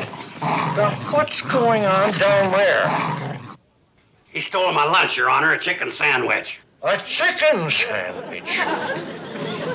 I told you, Judge, he's chicken crazy. Live or in a sandwich. No! In that case, I find him guilty and sentence him to the maximum penalty under the law for your vicious crimes. And I direct that he be taken from this place to the state penitentiary. No, he's innocent! Oh, please let him go! He's innocent! He's innocent! No, he's innocent. He didn't do it. He didn't do it. No, he didn't do it. He's innocent. Wake up, honey. No, Wake up. No. Oh, Mom, you've got to talk to the judge. No, honey. You've been having a bad nightmare. Oh, I must have fallen asleep down here waiting for the dogs. Good morning. Good morning. You're Luther Craig. I beg your pardon. Mom, he's Luther Craig. Dear, that's Mr. Roberts. You met him last night when he checked in. That's not... Oh, yes. Oh, where's the dog? Oh, he slept in my room last night. He must have had a terrible nightmare, too. He ripped up one of your pillows.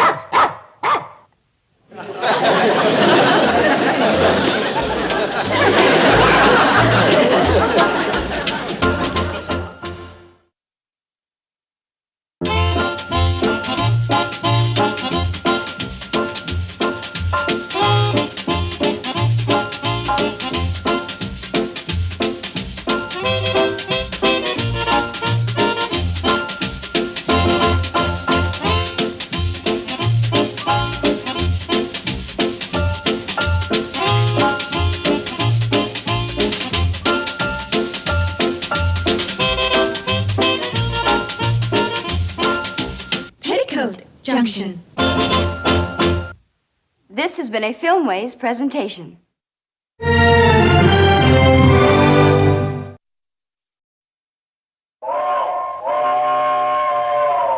Come ride the little train that is rolling down the tracks to the junction. Forget about your cares, it is time to relax at the junction. Lots of curves, you bet, and even more when you get to the junction. Peoticoat Junction. There's a little hotel called the Shady Rest at the junction. Peoticoat Junction. It is run by Kate. Come and be her guest at the junction. Peoticoat Junction. And that's Uncle Joe. He's a moving kind of slow at the junction. Peoticoat Junction.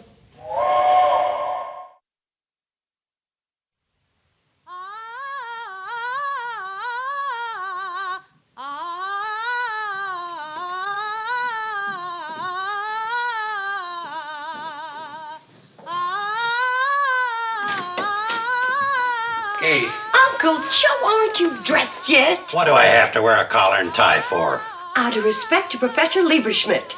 Well, I respected Cora Nielsen when Bobby Joe auditioned her, and I didn't wear no collar and tie. There is no comparison between Cora Nielsen and Professor Lieberschmidt. She is just a plain singing teacher, and the professor is a music authority. Mom! I gotta go help Bobby Joe. Now, you get dressed. Sacrifices I go through for them girls. Mom, maybe I better put on another dress. This'll be just fine. All it needs is a little fixing here at the zipper. How's this? Oh, it's the wrong color. Gosh, what is this, an audition or a fashion show? Mom, why does everybody have to argue with me? See if Billy Joe has another one. Huh? Mom, I want to put on my black dress. Honey, if you don't stop moving, I'm going to stick you. Ow! Woo, sounds like Mom struck a nerve. Have you got a scarf? Well, what's wrong with that one? She doesn't like it. Well, she should. It's hers. Go look in my room.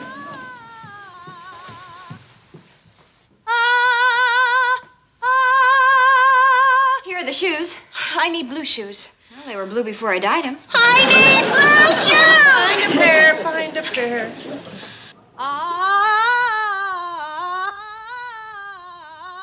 I couldn't find a scarf in your room. Oh, you better tell Madam Butterfly. Ba-ba-bee-bo-boo. Ba-ba-bee-bo-boo. Oh, that's much better, thank you. Glad you like it. Mom, what time is it?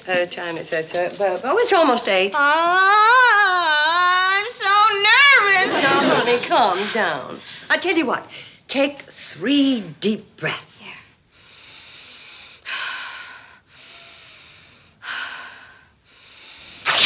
Put on the black dress. You comfortable, Professor Lieberschmidt? Fine. Good. Would you like a glass of water? Uncle Joe, get the professor a glass No, of water. thank you. Oh, I can't tell you how much I appreciate your taking the time to listen to Bobby Joe. It's no trouble at all. Well, I just had to have someone who knows tell me whether she's got it or she hasn't got He's it. got it all right. Well, now, Uncle Joe, the professor is the expert. Let him decide. Well, I ain't exactly an amateur when it comes to music. I've been maestro in the volunteer fire department band for over a year. Uncle Joe, there is no connection between the fire department band and music. I'd be happy to give you the benefit of my meager experience, Mrs. Bradley. Meager experience? Oh, you're being modest. How long have you been selling piano rolls? I'm ready, Mom. Good. Now, Professor, do you have any favorites? Oh, yes, 275, one of my bestsellers. Oh, good. Put on 275. Billy Joe? Now, Bobby Joe, you stand over there, huh? Please. I'm sorry. Now, Professor, we want you to tell us the truth about whether you like her or not. Why shouldn't he like her? He's getting his room for nothing, ain't he?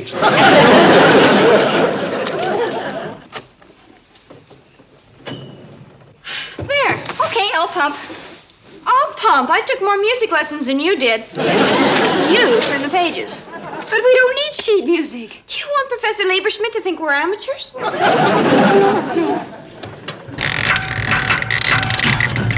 What's the matter? Something's stuck. Oh.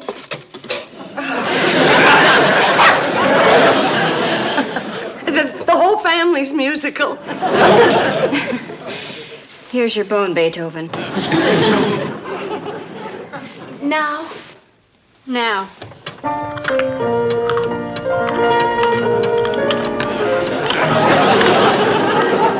Mom, would you get him out of here? No eating during the performance. Go ahead, Bobby Joe. Oh, there's no doubt about it, Mrs. Bradley. Bobby Joe has a tremendous talent. Oh. However, she is going to need some professional training, a good coach. Well, there's Cora Nielsen over in Pixley. She's the head vocal coach for the Elks Fife and Drum Corps. I was thinking more of a New York voice coach. Well, I don't think we got any New York voice coaches in Pixley. No, I mean in New York. New York! The Empire State Building! The Statue of Liberty! Hey, this means Broadway! Oh, and a million flashing lights, off and on, off and on. Your limousine, Miss Bradley. Oh, no, not the green one. I'm in a pinkish mood this evening. Miss Bradley's pinkish limousine. Poof! Miss Bradley's pinkish limousine. Miss Bradley, may I have your autograph? Say cheese. Oh, no pictures, please. My dears, I just haven't the time. Miss Bradley? Oh, yes, my dear. Would you like my autograph, too? No. I was wondering if you'd mind making a personal appearance. Certainly, darling. Where? In the kitchen. In front of a sink full of dirty dishes. Oh, Mom! Go ahead. And take your fan club with you. I guess I shouldn't have mentioned New York. Oh, when they were younger, you could have gotten the same performance by mentioning Pixley. You're gonna let her go, ain't you? Well, first, I gotta figure out a few little things, like how much the trip's gonna cost.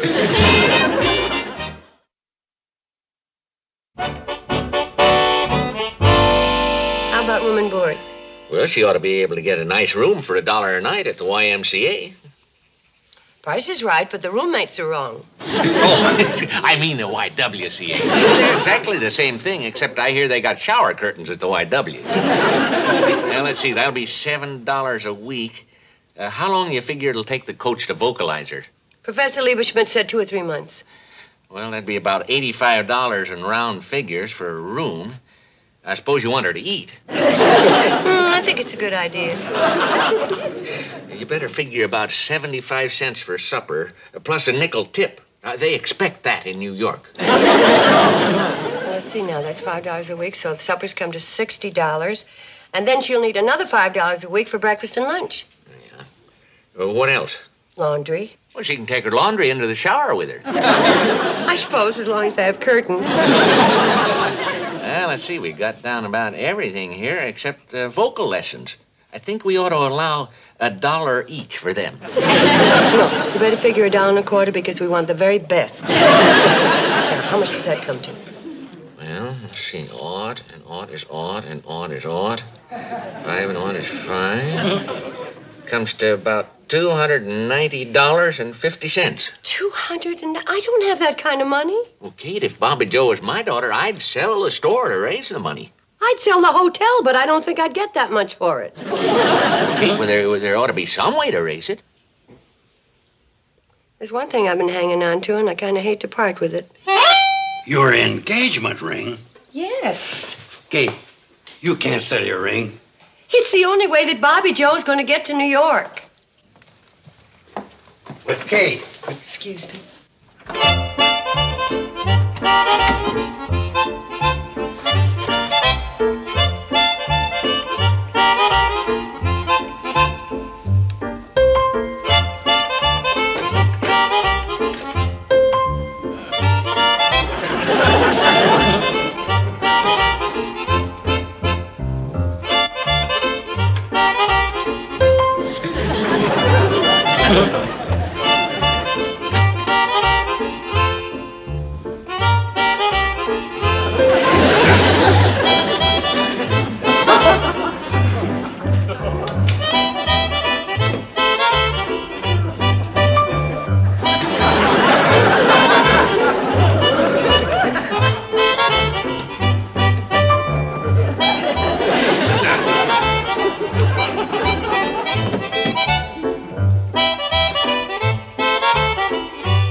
Isn't it, Mr. Gurney? Oh, yes, beautiful. I've been saving it for an emergency when I needed a lot of cash. A lot of cash? Oh, yes, I'm going to need at least $300 to send Bobby Joe to New York. $300? And I know how you like collateral when you lend money, and Bill always said that diamonds are the best collateral. Oh, yes, diamonds are. Well, if you're worried about it being real, why don't you scratch it on some glass? Oh, no, I'm sure it's real. $300, Mm-hmm. I don't want to borrow the full value on it. Well, I don't know too much about diamonds. What do you think it's worth? Well, Bill always hinted that he paid Uncle Joe around $1,000 for it. Uncle Joe? Well, it is a diamond. Uncle Joe got Bill a special price through this friend of his who was a diamond cutter in Amsterdam. They certainly know how to cut diamonds in Holland. This was Amsterdam, New York. Well, Mrs. Bradley, the bank doesn't like to lend money on jewelry. I'm afraid we couldn't give you what it's worth. Oh, I'll settle for the $300. But, Mr. Gurney, I am a very good customer of this bank. Why, I don't think there's anybody in this whole valley that owes you more money than I do. I know. I think my goodwill's worth something. $275 for goodwill, $25 for the diamond. I beg your pardon? I was just thinking aloud that your goodwill is worth more than the diamond. What? I mean, to us. Then I can count on the loan? Well, I'll have to speak to my board of directors, but I'm sure I can force them to... convince them. Oh, thank you, Mr. Gurney. No, you keep it.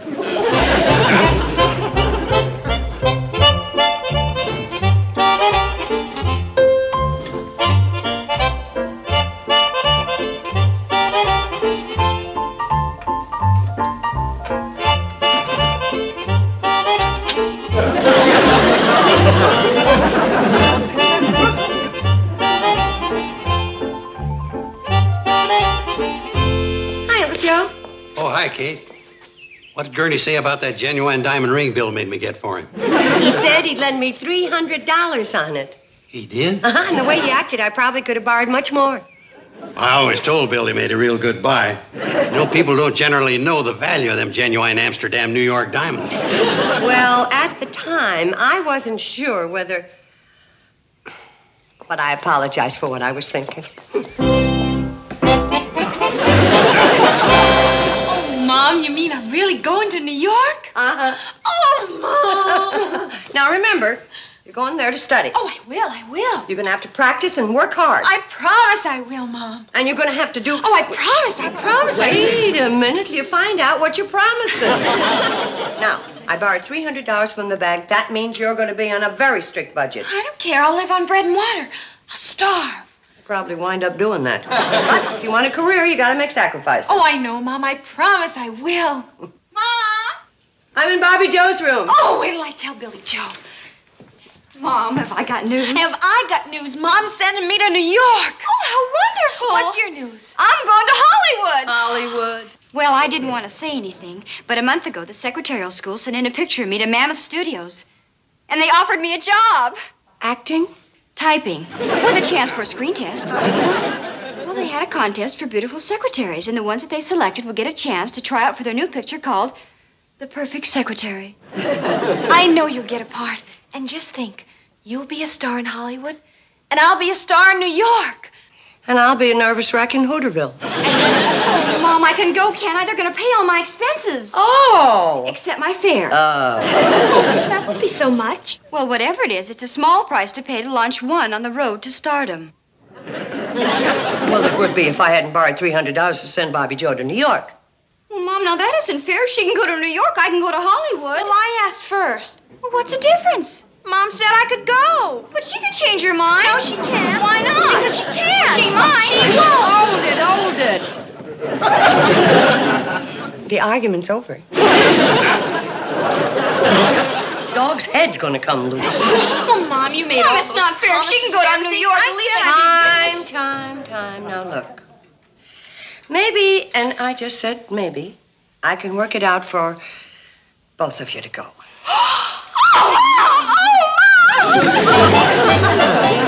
$75, $280, $290, $300. And I wish Bobby Joe the best of luck. Oh, thank you. And I know you wish Billy Joe the same, too. Billy Joe? She's going to Hollywood. Hollywood? I'm going to need $200 more. What? She's going to get a screen test. Mrs. Bradley, you don't know what trouble I had convincing the board of directors about that ring. I can't possibly go back to them for any more. Well, do you think that's fair? Letting Bobby Joe go and not Billy Joe? Me? Would you like me to send him in and you tell him? Oh, no. Would another 100 help? I think the girls could squeeze by on 200 apiece. Fine. 5, 10. Well, I I did the best I could, but the most I could borrow is another 100, which makes 200 apiece, and I don't think it's going to be enough. All we gotta do is get there. If you just wait another year. Another year, Mom. I'm going to be an old lady. Well, I wouldn't worry about that. I do. You know how old age creeps up on you. You talking to Bobby Joe or me? Mom, we gotta go. Hi. Hi. Hi. What's going on? Well, she's going to New York and I'm going to Hollywood. That's great. And I'm going to New Hampshire. That's wonderful. You're going where? Oh, Cromwell Hall. It's a school in New Hampshire. What are you talking about? Well, you know how everybody always laughs at me because I play shortstop with the Hooterville Hawks? Mm-hmm. Well, it paid off. My gym teacher got me a scholarship in phys ed. I get free tuition, room, board, books, everything except clothes and transportation. Well, I can go, can't I, Mom? No, you can't. I've got barely enough to send Bobby Joe and Billy Joe. Well, if they can go, I can go. Well, we can't all go. Why not? Hold it. You know, you girls should be ashamed of yourselves. It used to be that you were one for all and all for one, and now you're all for yourselves. We're sorry, Mom. It's just that it's so important to all of us. Well, I realize that. But I also realize that it's pretty foolish to try and divide $400 between the three of you, or even two of you. What the sensible thing to do would be one of you should go. Which one? That's going to take a little thinking. Billy Joe, Bobby Joe, Betty Joe. Which one? Tough problem. Billy wants to be an actress. Bobby wants to be a singer. And Betty wants to be a shortstop? Oh, that wasn't hard to figure out. Got an actress and a singer. Because logically speaking, a girl has about as much chance of becoming a Hollywood star as winning the sweepstakes. Bobby Joe gets it.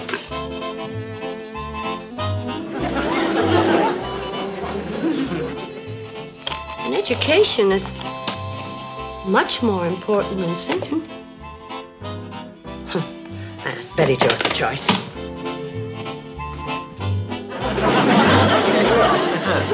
On the other hand, Billy Joe's a real beauty. And there's no doubt if she got a screen test, she might become a big star. Well, guess it's Billy Joe.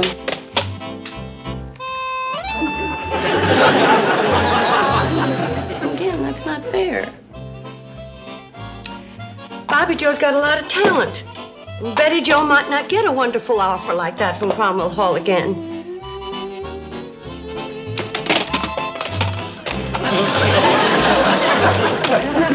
You pick one. It's no easier for me.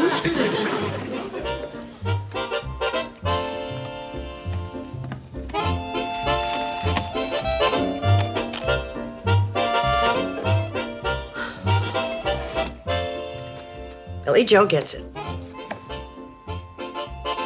I think I ought to make it 2 out of 3. Mom, have you made a decision yet? Not exactly. We have. We decided Billy ought to go. She's the oldest. This may be her last chance.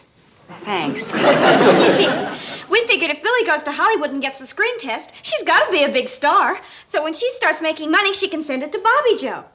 Then Bobby Joe can go to New York and take singing lessons. And when she gets a job singing, she can send me the money to go to school in New Hampshire. It's the fairest way we could figure it out. It's not the fairest way, because you all deserve to go.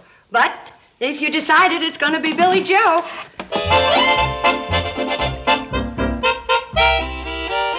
Oh, that does it. Huh. Want to lick the bowl? She was talking to me. Uncle Joe, you can have it when he's through. What time's everybody getting here for a Billy Joe surprise party? About 7. Uh-huh. Good evening, Mother. Billy Joe, you're not supposed to come in here. Come in where? You feel all right? Oh, I feel the best I've ever felt my whole life. Billy Joe? Billy Joe? Mom, I finally met him. Who is him? Neil Greeley. Oh, Neil Greeley. Isn't that a dreamy name? He's tall and handsome and's got wavy hair and blue eyes. No, Mom, I'm in love. Oh. Oh, I know I've said that to you before, but This is the real thing. You said that before. No, Mom, this is the real thing. Oh, well, it's a shame you met him just when you're going to Hollywood. Hollywood? Who wants to go to Hollywood? I thought you did. Well, that was yesterday. Before I met Neely. Mom, let Bobby Joe go to New York. If you're sure that's what you want. You're not going to change your mind again in 2 weeks. Mom, you don't understand. This is the real thing. This is forever. 3 weeks? Never. Okay. Uncle Joe. Scratch Billy Joe. What? She's changed her mind. She's not going to Hollywood. She's in love, and this time it's the real thing. Who's a 3-weeker this time? Neil Greeley. Well, what about the party and the cake? We'll take Billy's name off and put Bobby's on. Mom, where are you? In the kitchen, but don't come in. Well, how's the surprise party coming? Well, it's going to be more of a surprise than I thought. You see, Billy Joe changed her mind. She met something called Neil Greeley. Oh, well, I guess the party's going to be for Betty Joe then, huh? No, it's going to be for you. You're going to New York. Well, no, I'm not. You're not? No, I've been talking to Mrs. Nielsen, and she said that a good New York voice coach costs about $15 a lesson. Well, I'd last about 2 lessons in 2 weeks. Yes, but Bobby Joe, I borrowed the money no, so that... Mom. Let Betty Joe go to Cromwell Hall. That's your decision. It is. Mom,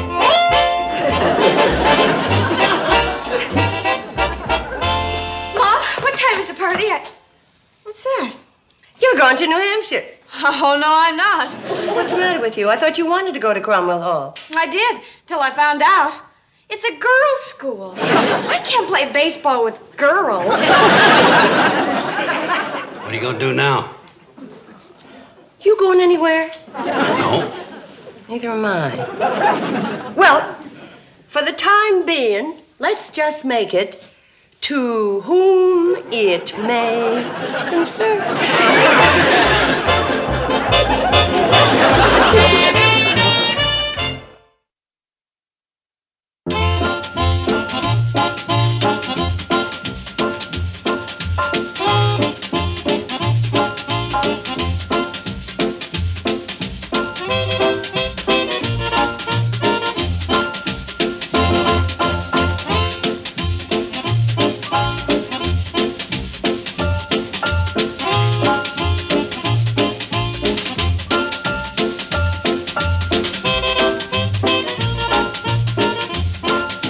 Peoticoat Junction.